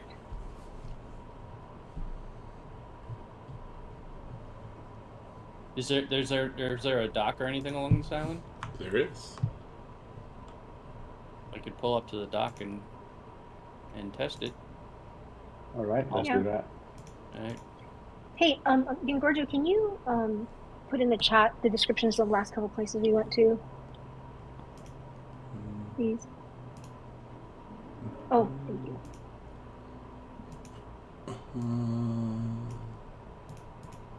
When we pull up to the dock, Corbin will say, "I'll step onto the dock first to make sure it is safe." Hold on, we'll Demetrius, do a goat. We'll do a goat first. The crew can stay behind. Demetrius, I will be brave and test the dock, and I'll walk off and step on the dock. Okay. Stepping onto the dock, give me a con save in the tower. All right.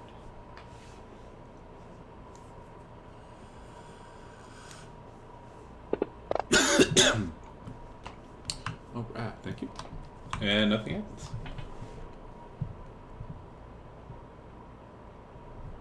I'm like, so did I feel something funny when that happened, or? You did not.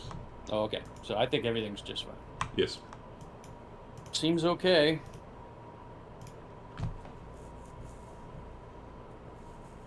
Okay, then Arcadia would get off and disembark. Okay. Give us a con save. Great.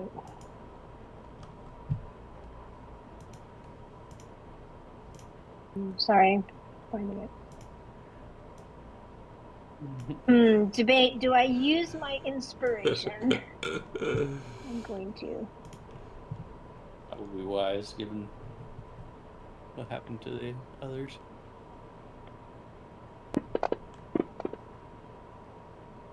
Okay. You don't feel anything. Nothing happens. Okay.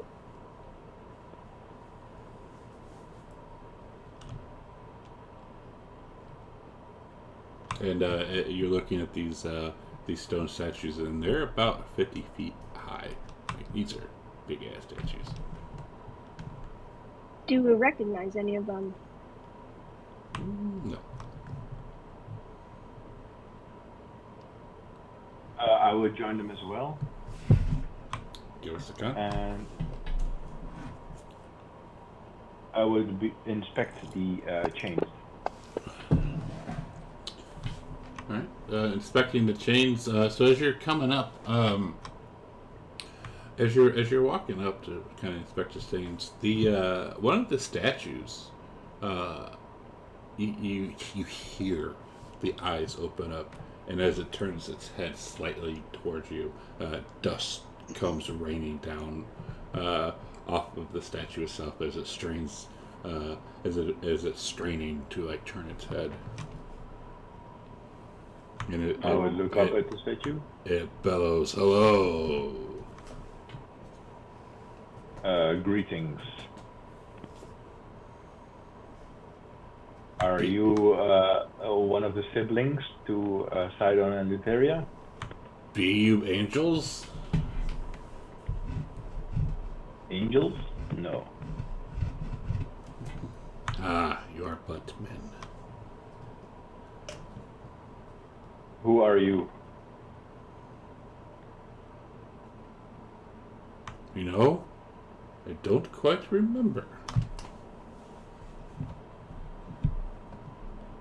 Do you wish to be free of this island? And he, yes? Can we help you be free? Help? How? Maybe destroy these chains? Ah, the chains went too much. I don't think. We are statues. Well, how can we restore you? And he says, "Well, you asked to help. I don't know. Maybe you help Lutheria. I thought Lutheria is the one that put you here. She is. How would helping her help you? It would please me. Even though she stuck you here as a statue? Yes. And you get Wait, the you get the sense that he's not quite there in the mind. Nico, can you cast Greater Restoration on him? No, Ralph. Come on. He's speaking like Gravik. You think it's wise for me to? Oh, yeah, it's up to you. Well, he doesn't sound like you said he's not right in the mind, so maybe we should let him be. Well, I mean, Greater Restoration might fix that. Oh, I don't know how that works. Depends on what it is that's harming him. I will use my Divine Sense on these statues. Celestial's coming off of the one that is speaking. The other two, nothing is coming from them. And I will reveal to the party that this is one of the Titans, and that the other two seem to be dead. Or at least not animated yet. I think we should help him, Nico. So Nico will hear that and walk up and place his hand on him and cast Greater Restoration. Okay. Doing so, when you do that, you hear him say, "Thanks," as you see one of its toes is now wiggling. It's the big toe. Excellent. It's gonna need a lot more magic. If we do that every day for the next That's year. the most magic I've got for this. Can you try Well- slicing the chains with Titan's Bane? Oh yeah, that's easy enough. Easier than casting a spell. And he says, "Titan's Bane, that's the weapon to kill Titans?" Then Not pretty much. and you see him struggle, and he says, "You tried to help me, and now to kill me?" Like slicing the chains. What, do the chains keep you alive? That is to kill Titans. You're trying to kill Titans. I won't kill you. You've done nothing wrong to me. And he says, "Okay." Okay, get ready now. I'm going to slice your chains. Just your chains, not you. Okay. Don't roll a 1. Yeah, don't roll one. Just roll that in the open. Don't roll one. Fucking jinx me like that. You know what? Hold on. No. I'm gonna use my inspiration on What? You're Don't afraid roll. of rolling a 1. Don't roll double once. He put his eye out. Nice. When you slice the chains, and he says, and as he starts moving forward, he says, "Uh-oh, watch out!" Nico looks around. What happened? He's falling over. Can I stop him from falling? Can I hold him up?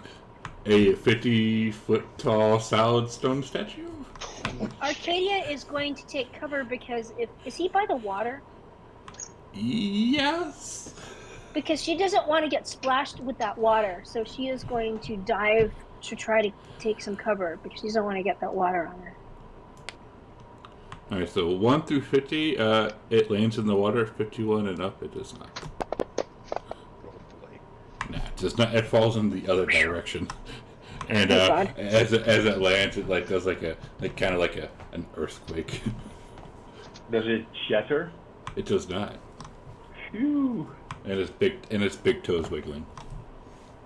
Oh, by the way, unfortunately, Nico, you had to burn through another 100 gold pieces worth of diamonds Yeah, I quest, marked so it you off. only have I have- 100 left. I have 100 left of the diamond dust. And So I would. I can't cast Revivify until I get to another city to buy more diamonds. And I can cast Greater Restoration one more time. I don't think there's a point. And as he says, as thanks, I really had a itch in my back. I could perhaps give you some information. Information is always good, my friend. But first, can you do me a favor? What? Can you take one of those pointy things that lady has and scratch me big toe with it? I'll grab an arrow and scratch your toe. And he says, well, just so you know, she is insane. We kind of knew that already. And she has a very warped sense of humor. She loves telling jokes, and if you don't laugh, she will sew your mouth shut. Yeah, we heard that from the prisoners.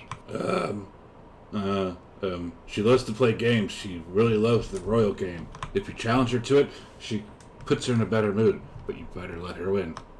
Yeah, heard that too. Damn it. She said, and if he could scratch his head, he would scratch his head. He says, she roams the sea. You might be able to, free one of the powerful weapons to take her down. If you awaken one of them up, the noise will echo across a whole nother sea and summon her to you. Can you repeat that? Are we talking about Lutheria? Yeah. Yes. You said trade one of the weapons? Awaken one of the weapons. Oh. And what weapons are those? And he says, I don't know. What about those giant cubes that hang from the sky? What are those? Yes, that is where one of the weapons are imprisoned. Ah, so we need to go there after all. I see. I could tell you, because it's locked. You need to know the word that unlocks it. Do you know those words? I do. Would you be willing to share them with us? I will share it with one of you. I will lean down and say, okay, tell me. Okay, and he will whisper it to you, and I need you to roll on this. Roll what? Roll on that, what I just linked you. Oh. And then you roll a d10. Oh, it's not going to matter, actually. Well, it's not going to matter because you're not going to go into combat in the next 10 minutes, so... Yeah. But you assume that if you wanted to attack, if you were in to fight, you would attack the nearest person. Anyways, Okay. He says, so when he says it, it's not a word. You can't say the word. It's in your head, and it's in your mind, but you can't speak it. It's like in a language you've never understood. You don't think you'll ever understand it. The hell is going on here? Those strange creatures, and those strange blocks, now all this. If I can't speak it, how am I going to open the thing? I don't know. All right. Well, I will thank him, and then I will kind of punch Demetrius. Why? Just like I don't know. Just felt like the right thing to do. No, you too. Jesus. Arcadia goes up to Nicodemus, and does he look? He looks drunk, but does he look like he'd remember what she says to him?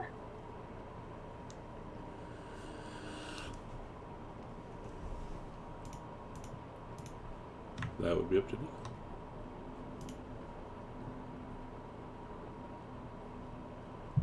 Nico, are you going to remember what I'm telling you now?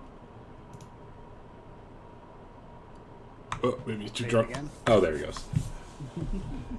Say it again.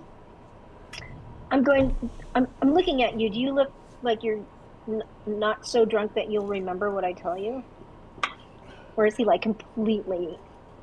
Well, no, you just cast a spell, so I guess he's okay. Yeah, he's drinking, but he's not, plowed. So he Okay, so she shows him, she opens one of her belt, she has a belt pouch that's always at her side, and she opens it and shows him, she says, I have 300 gold pieces worth of diamonds in my pouch. If you need to cast Revivify, you know where to find them.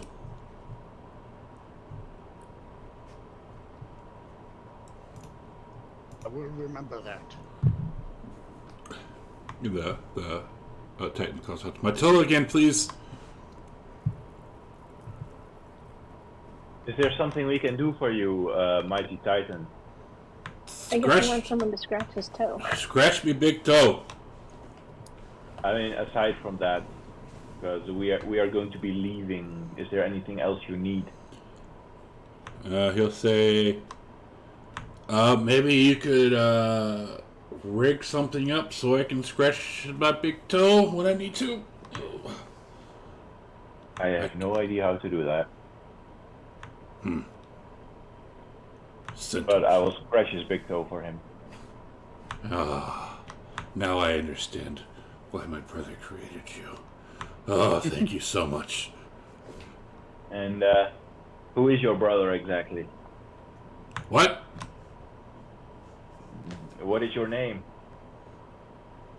I don't remember. Damn it. And Demetrius, after scratching his big toe, he say, good luck, and if you need anything, well, I guess he'll let us know. Goodbye. He says, bye, Felicia. It's not right in the head. Yes. Quite a shame what Lytheria would do to her own siblings. Depraved woman indeed. Nico holds up his sword. I'll take care of her soon. And then I would ask the crew to sail back to this cube. Yes, Captain. And then I would turn to Corbin and say, we have arrived, Corbin. Can you unlock this cube? So can we get onto the cube? Oh, you can absolutely. So this cube, like those little things I showed you, you saw. Yep. You can climb it. Like you're able to climb. It's 100 foot up. All right. Well, can I think the word at it or something like that while I'm here? Not from here. Okay. So I guess Corbin will do something you haven't seen him do before. He's going to mumble a word under his breath, and his cloak will turn into a pair of dragon wings on him. Whoa. And then he will fly over to the cube and start looking around it. All right. So.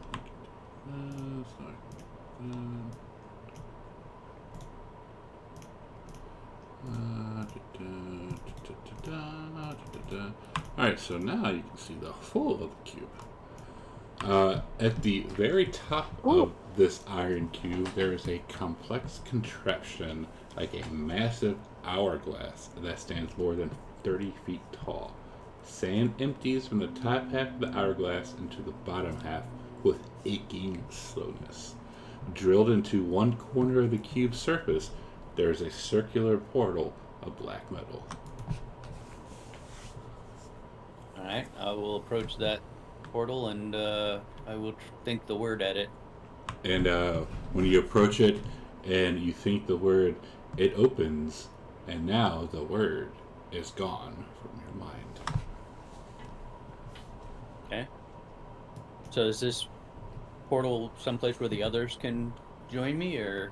Those are stairs leading down into the cube. Okay, but so the rest of the people can join me. They have to get up to the cube somehow. Oh, so they're at the bottom and I'm at the very top. Yes, sir. Like All right, you I are, will- like you are, like right there, and Yeah. they're all the way down. All right. I guess we start climbing. Can I carry them up? Does those wings allow that? It says I got a flying speed. Doesn't say. I guess I can just lift what I would normally be able to lift. Yeah, you lift what you can normally lift. How long does this last for? I know it's not an instant use, right? Or forever. Oh, 6 hours. Okay. I can also turn giant for a minute if I need to, to lift more. So your maximum is 240. Yeah, I would say. I mean, even with a shit strength check, I don't see why you couldn't if people want to come up. All right. Well, keep in mind. Well, it also, let's see. So Nico weighs 472. Ametrius weighs. Oh, Ametrius is light. Sus. So I will That's activate. just my Giant's- gear. I will activate Giant's might, and that'll more than double my carrying capacity. Yeah. Nico's gonna, Demetrius has said he weighs 800 pounds, I think, right? I mean, way off Yeah, in the very first session. You're looking at encumbrance, but Oh, that's the just what you're encumbered. carrying. Yeah. It's on top Oh. of your weight. I'll have V help me with Demetrius because he's really get the back end. Get the back end. And she's like, no. Well, I'm not getting the back end. Relax, I can just climb up there. Uh-huh. And they're like, Just use my huh? rope of climbing and take forever. Isn't it only 50 foot? Yeah, I'll just 60 foot up, I'll have it pull me up, and then halfway point, I'll just hold on and I'll say to the rope, pull me up another 60 feet. It's just a time consuming Yeah. thing, but it can carry up to 3,000 pounds. Yeah. Easy. It's easy. Arcadia just climbs and zips up the side of the cube. Nico's gonna do something you've never seen him do yet, and he's gonna wild shape into an owl. Nice. And he's gonna fly up. And you noticed as before, Arcadia has no trouble just climbing up the cube. By the way, Corbin will say to Vengeance, "Wow, is this how you feel all the time? This is great." Corbin, I put the description of the Medusa helm in the our chat. Oh, excellent. Now that we're all up there, I guess we'll approach the portal and go down into the cube. Okay. And with that, let's take 10 because I gotta pee really bad. Alright. Alrighty. Okay, stream. We'll be back in like 10 minutes, something like that. 50. We'll just be back at the top of the hour. So if people would please come back, and we'll see you shortly.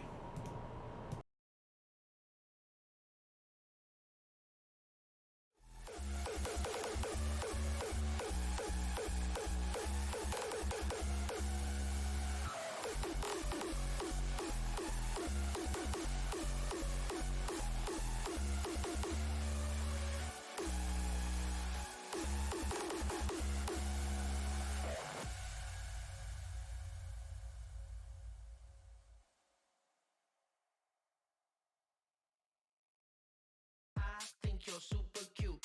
Don't know just what to do. Don't know just what to do. Don't know just what to do. I think you're super cute. Don't know just what to do. Don't know just what to do. Don't know just what to do.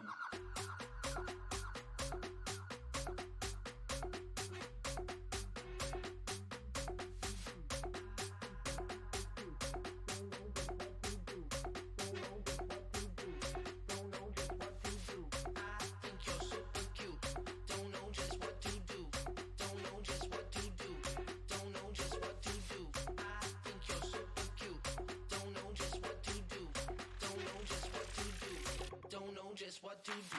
I think you're super cute. I think you're cute. I think you're super cute. I think you're cute. My temperature is up. I think you're super cute. I think you're cute.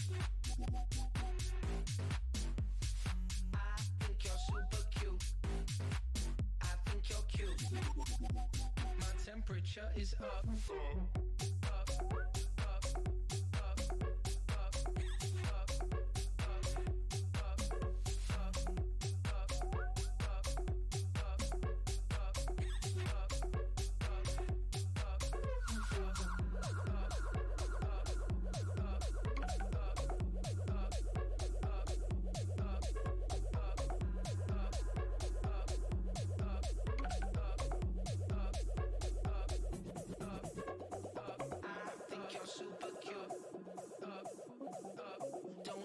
what to do. Up, up, I think you're super cute. Up, up, don't know just what to do. Up, up, don't know just what to do. Don't know just what to do. Don't know just what to do. Don't know just what to do. Don't know just what to do. Don't know just what to do. Don't know just what to do. Don't know just what to do. Don't know just what to do. Don't know just what to do. Don't know just what to do. Don't know just what to do. Don't know just what to do. Don't know just what to do. Don't know just what to do. I think you're super cute. I think you're cute. I think you're super cute. I think you're cute. My temperature is up. I think you're super cute. I think you're cute. I think you're super cute. I think you're cute. My temperature is up.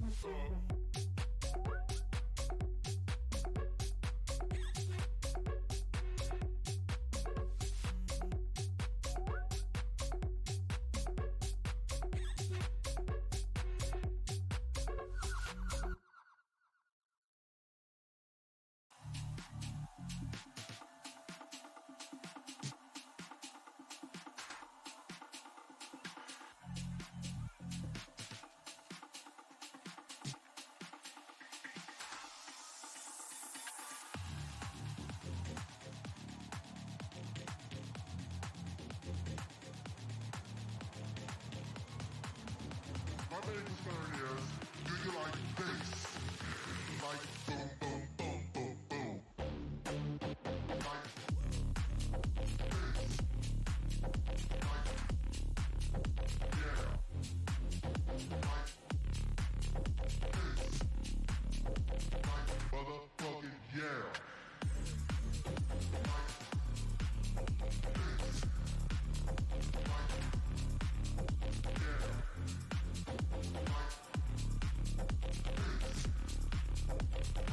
That's what I'm talking about this evening.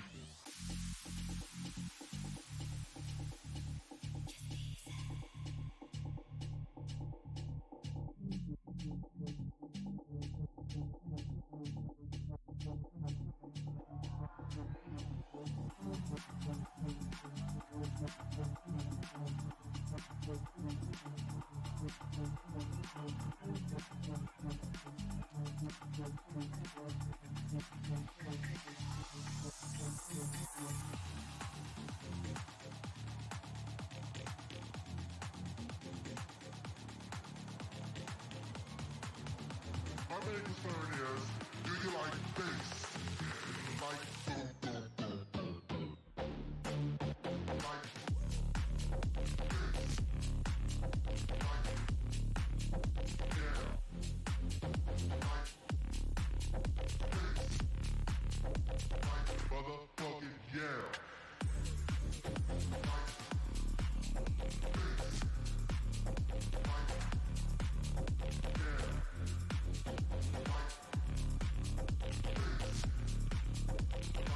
That's what I'm talking about this evening.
And we are She back. likes being light.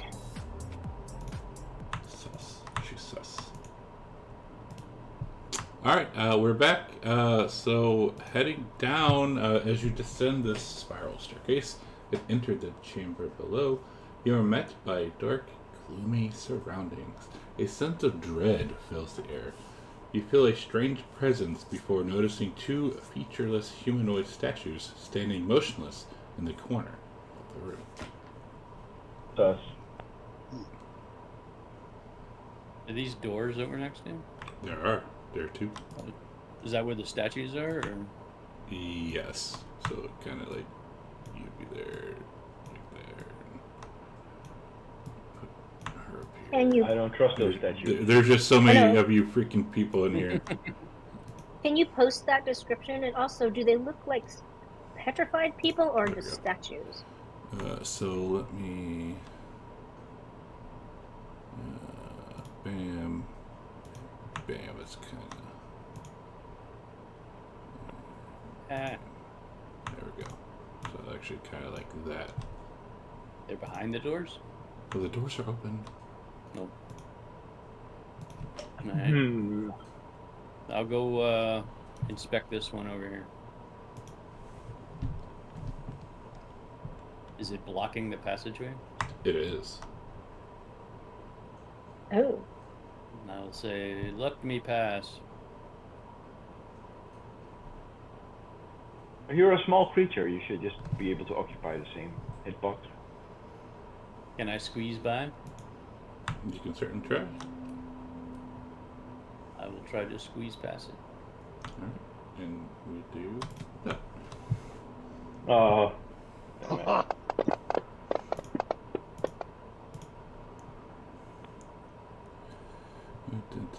So Arcadia, where's she at? She's 17. And then we'll do 14. He needs to go 17 also. 15. And we'll do 6.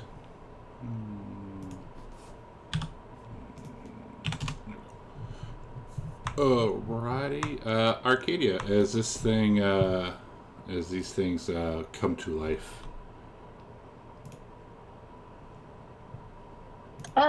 Okay. So the one in front of Corbin is, and it looks like it's made out of stone. Ugh. Right. She's like, oh, I'm just gonna try this new, fancy new, oath bow that she has. Hold on, let me just see something.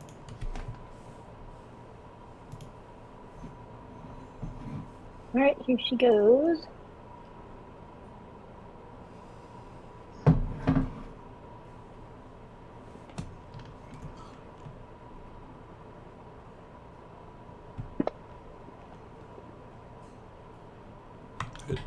She likes.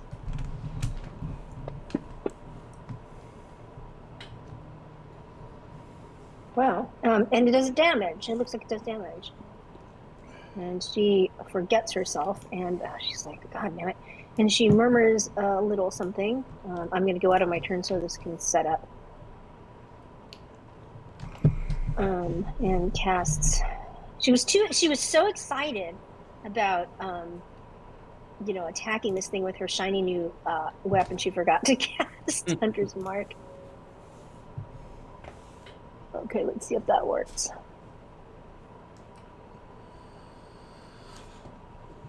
Oh, and Corbin and Amitrius, please roll me a D100, please. 1 through 50 for Corbin. Thank you.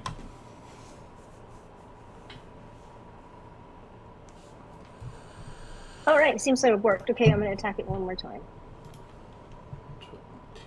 20. Man, she's so excited she didn't even do sneak attack. Oh my god.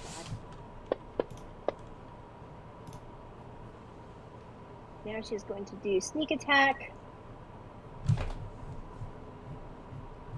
And she's got her 100 mark. This should be better. Oh, a little bit better, and she passes her turn and asks Nyx to do the same. So she's going to fly.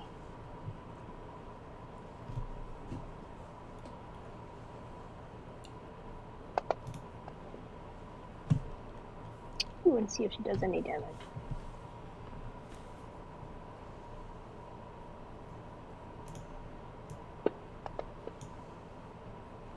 Ooh, okay. And when you see that Nyx fires her pinions, they all bounce off of the thing, but you see that Arcadia's arrows made it in, and I pass my turn. All right, this boy. Let's put Corbin an extra square. Corbin's the one in front of him, so it's going to first.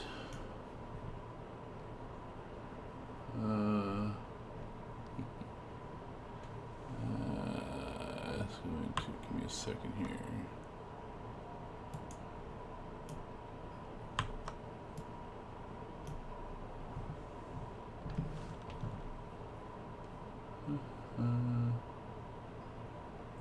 Yes, all right, and then it's going to.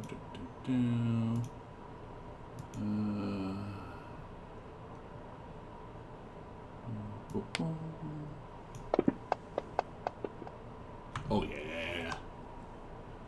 Oh no. I will activate my rune, and I will have that hit the other creature instead. What Nice. other creature? The second statue. Link the rune for me, please. Yep. You might have to read down because it shows all of them, but it's Cloud Rune. Oh shit! I don't know why it doesn't show it.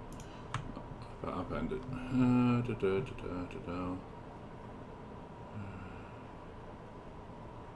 You are a creature you can see with you is hit by an attack roll within 30 feet of you. Okay. That's all I was looking for. Right.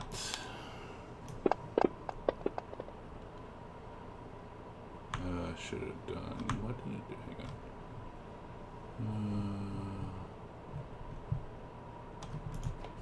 We'll do critical. And there we go. That's better. Alright, and then it's going to slam onto it.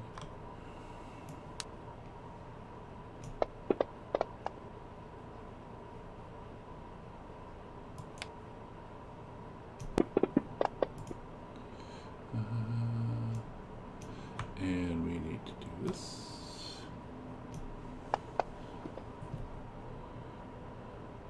Nice. Right.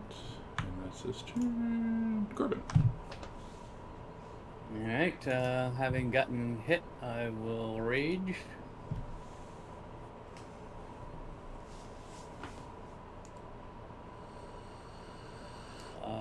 And I will try to first shove this thing to the ground, knock it over. So 26, let's see. Sure. Okay, So you're pushing, you're pushing I'm it. making it prone. You're making it prone, okay. Yep. Put prone in. Do you need me to do that? Absolutely. Status effects.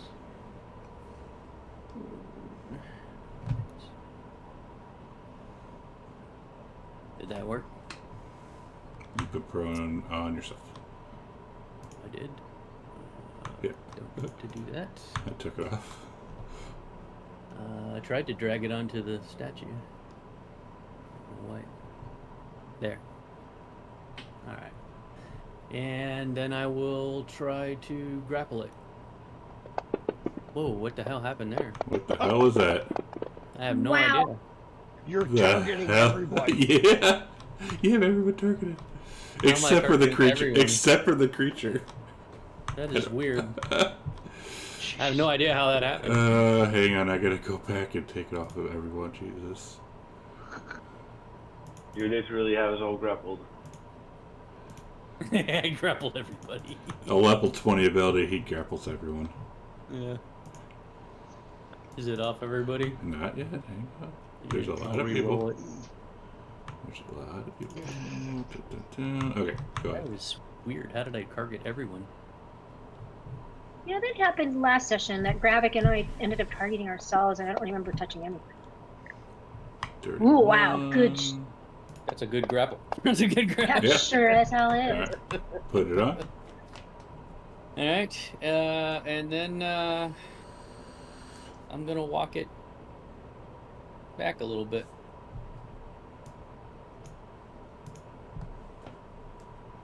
Is that a wall behind it? It is. Okay, so I guess I can't go any farther. And that will be it. I've used everything I got. We turn. Why is Pretzel still going? I turned Pretzel up. It's not even running anymore. Nico will walk up and target it. That's weird. Doesn't even have Pretzel going. And try to hit it with Titan's Bane. Ooh.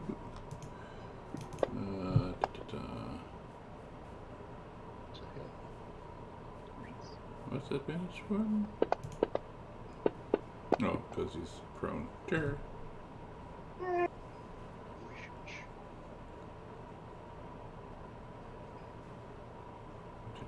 Ooh, kind of Fortunately, concentration. I can only hit him once since I'm only a druid. But No, only a druid. You can do so much, though. It's Oh, I just know. one- well, when I use melee, it's only once. It's true. Yeah, it's true.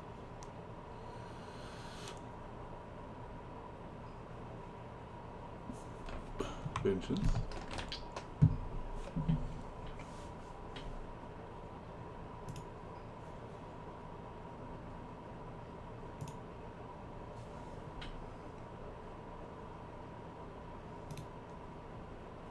Vengeance.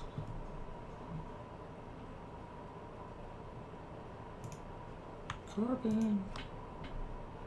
Oh, Can I- I was gonna say I can't see. So can Vengeance get over there to breathe on the one without hitting Nyx? Get over. Oh, you're trying to see. So she was there. Here's put you there.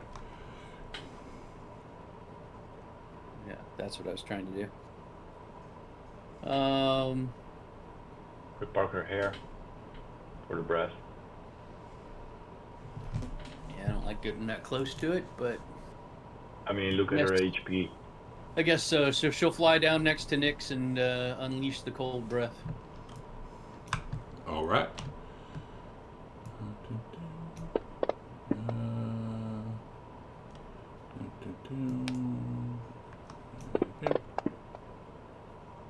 Okay.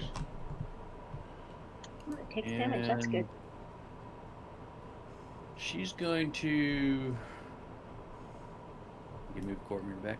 She's going to risk the attack and fly back on the left side of Arcadia. Okay. And take it. Let's see.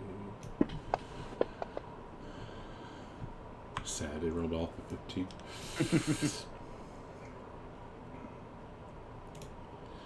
All right. Well, Nyx is there, so.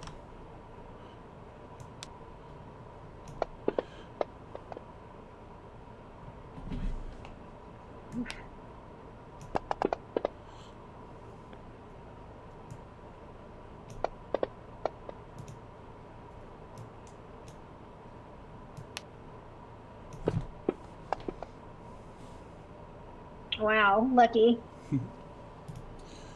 Beatrice. But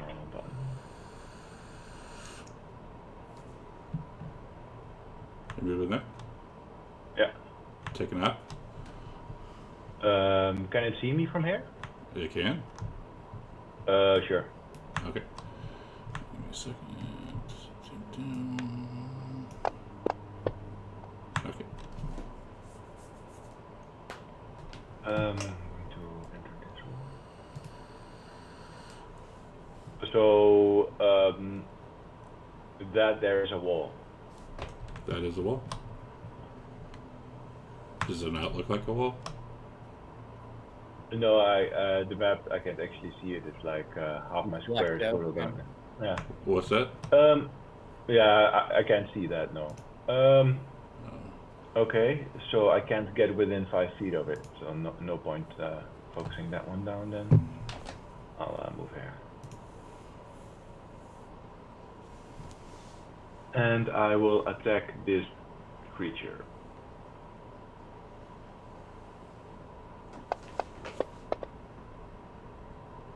Wow. Nice. Do I sense a smite coming? I sense a smite.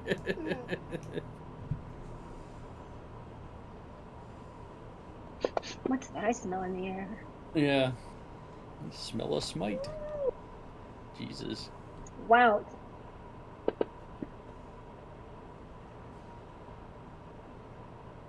The cowardly captain will once again risk his life attacking this creature.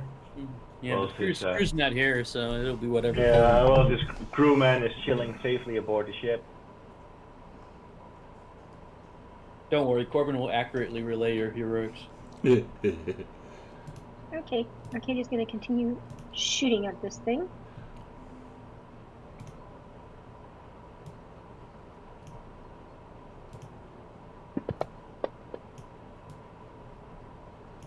Huh, why do I have advantage? It's prone. Oh, It should be or disadvantage, disadvantage. I'm a but- disadvantage, but I still got it. Anyway, okay. Again, because it's prone. Yeah, prone is actually bad for Arcadia. Well, she's Yeah. gonna do it anyway, and she forgot sneak attack. She's still like, ooh, shiny, shiny, shiny. Oh man, dropped a 20. Wah, wah. Aww. Well, Oh, she remembers the sneak attack. alternatively, there's one down here that she can attack without disadvantage. It's true. She is. But you know the party likes to attack two different enemies at the same time. Yep, that's they like to I split tried to up. attack that one, but it wasn't the point. She's going to. Nyx is going to disengage and move. Yes, thank you.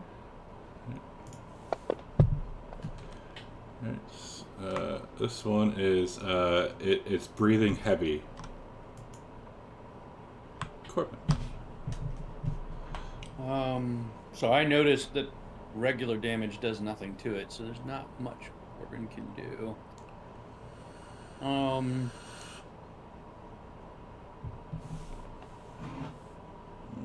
That one hasn't had its turn yet, right? What one? The one in front of me. It's the one that's breathing heavy is the one in front of me, right? Yeah. Okay.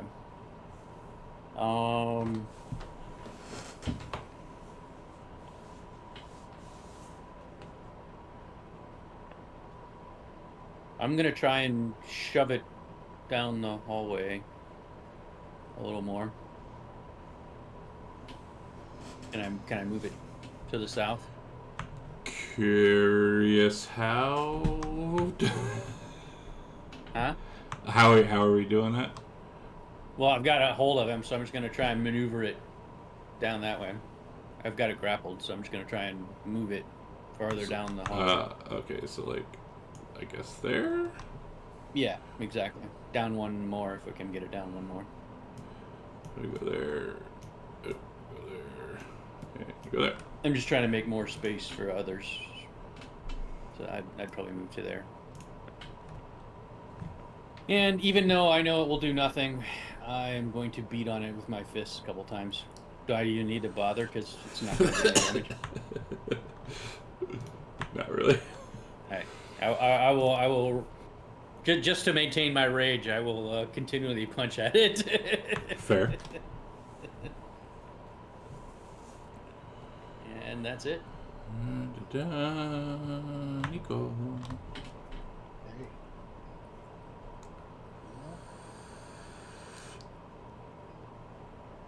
Hey.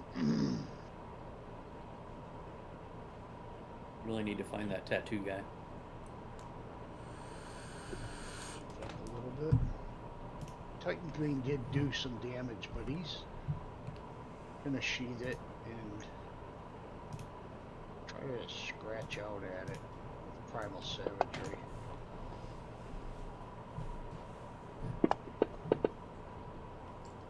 That does a little bit more damage. Oh no! Oh, it doesn't do no It damage. didn't do shit. Damn! Well, Corbin looks I'm over going at back Nico and goes, "See, I told you." looks like I'm going back to the sword.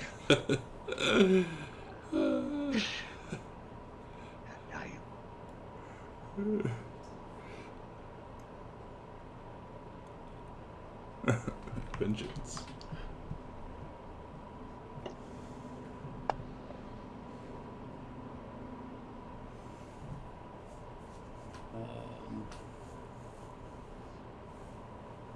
Does Vengeance know are her physical attacks considered magical?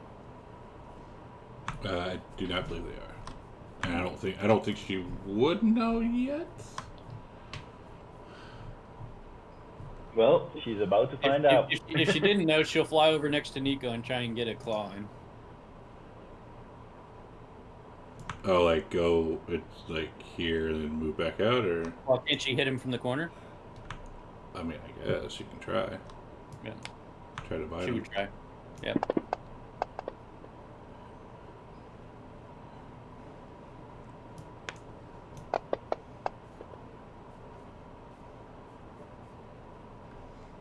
E. It's too tough. Alright. That's it for her.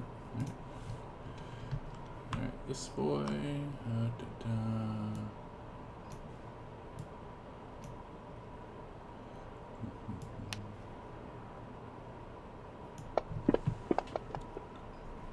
Missing. Wait, these golems are your sworn enemy, Arcadia? Paste. Not yet. Not yet. I'm just prepping because whenever I try to do Hunter's Mark, if I do it when I turn, it doesn't go. So I don't trust anything. Bam.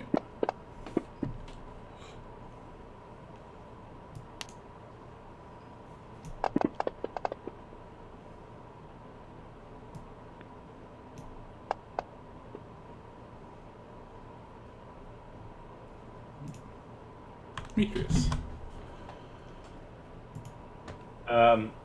Demetrius will yell over and say to Corbin and Nico and Vengeance, "How are you three doing over there? I'm doing fine here." It doesn't take any damage, but it's getting weak.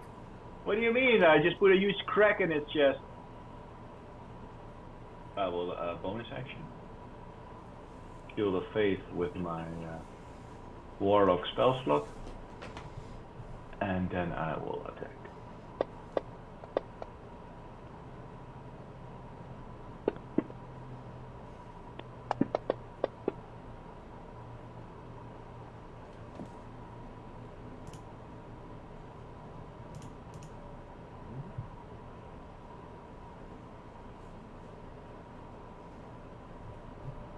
I'm damaging it just fine. You guys need to use magical weapons. So as Arcadia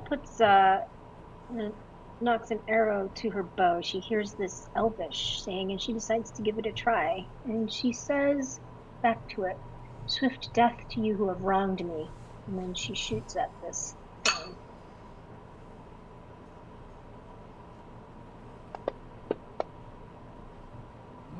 Oh, he does that. Nice. That's the bonus action.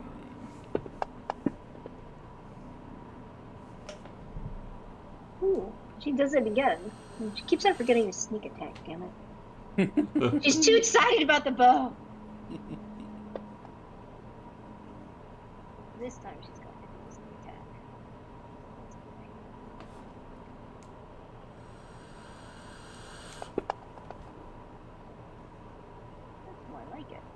she's grinning from ear to ear. And pass turn.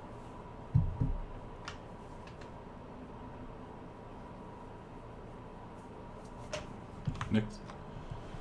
Oh, sorry. Nyx is just gonna hover. I wonder if can Nyx assist Amitrius at all? I don't know. If that's how that works. It's How not. would She you can't do that? assist him in attacking or anything. I think it's if only Nyx like, uses the help action on the unfinished creature, it should give advantage on the next attack against it. But it's How got to would- be within 5 feet But, to do yeah, that. it needs yeah. to be in his Never face. mind. Yeah, Oh, she can't do that. Okay, passing turn. It's going to punch Corbin.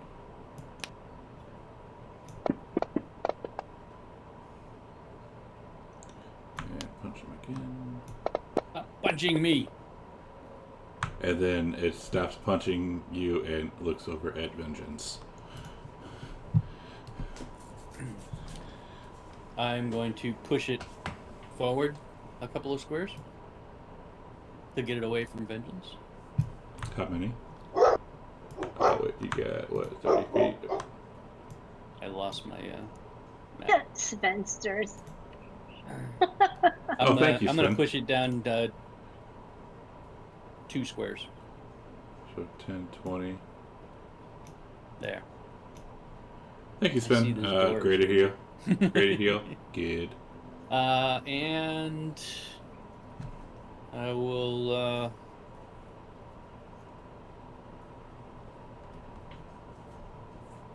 I want to maintain my rage, so I will continue punching it for no reason.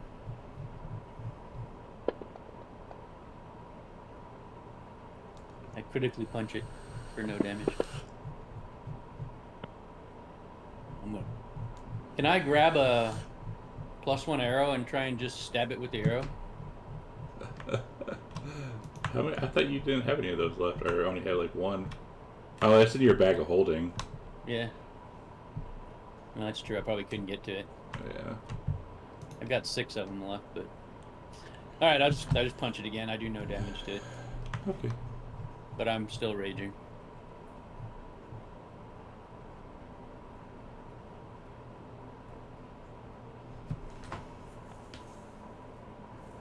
Nico. Well, just gonna pull his Titan's Bane back out. Ah! Give a war cry.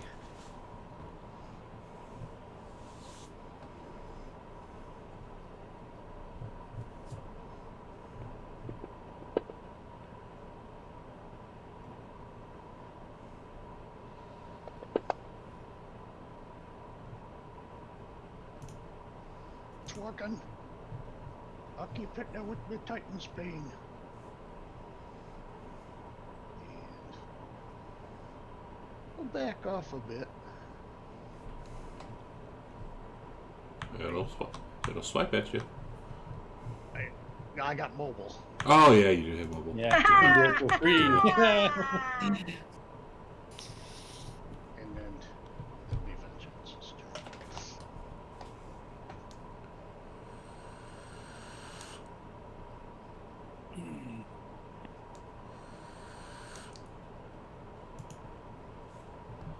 Vengeance.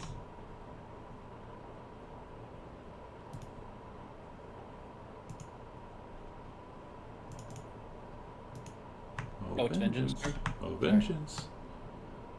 Spacing out. Nothing.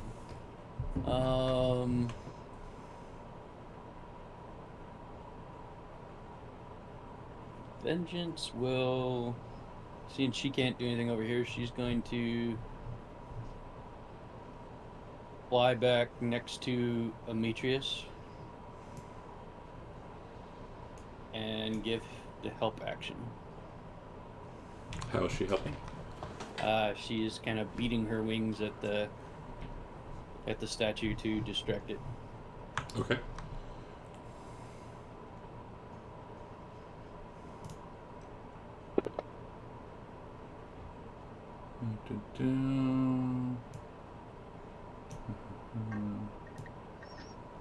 Well, it's going to punch Vengeance. I will up attack it when it does. Go for it.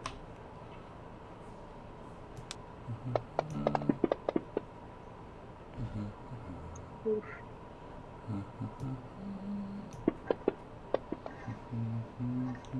They're getting so lucky. Oh, they're getting so lucky. Jesus, how many attacks does it get? This one has 3 apparently. This one has 3 apparently. You guys only has 2, I think. Maybe it's because of the ability it has. Demetrius. I'm assuming something like that. I will attack with the advantage from the help action.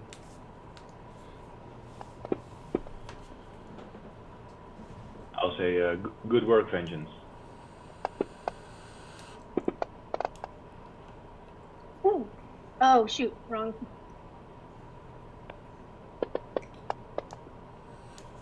What's the other advantage from? It's my attack action. Why you get... I thought the help is only for 1 attack. I think that's correct. Oh, okay. Then, A 15... Let me look. Yeah, it hits.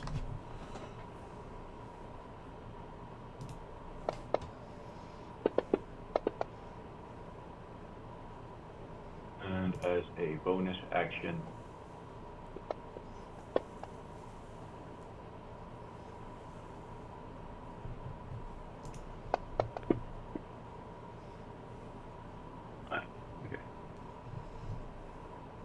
Alright, that is top of the round. We'll call it. Before we do, though, the unfinished creature 24 got a greater healing potion thanks to Sven.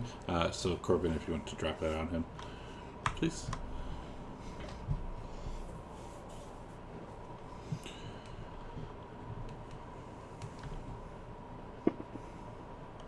Thank you, sir. And, yeah, we'll pick it up next week. We'll see what happens. Awesome. Maybe Gravik will finally come out of his ship. Like, what the hell is everyone? Yeah, where'd everybody go? Alright. all right. Wow, fun. Ooh, Arcadia Yes. is like a pig in shit. Yeah. We got all our fancy toys now. Oh, she loves this bow. She hasn't shot a bow in a long time. Alright. Cool. Alright, stream. See you guys. We're done. Thank you, Sven, for the healing. We'll be back next week at 8:30 in the morning. Thanks for hanging out, and we'll see you later.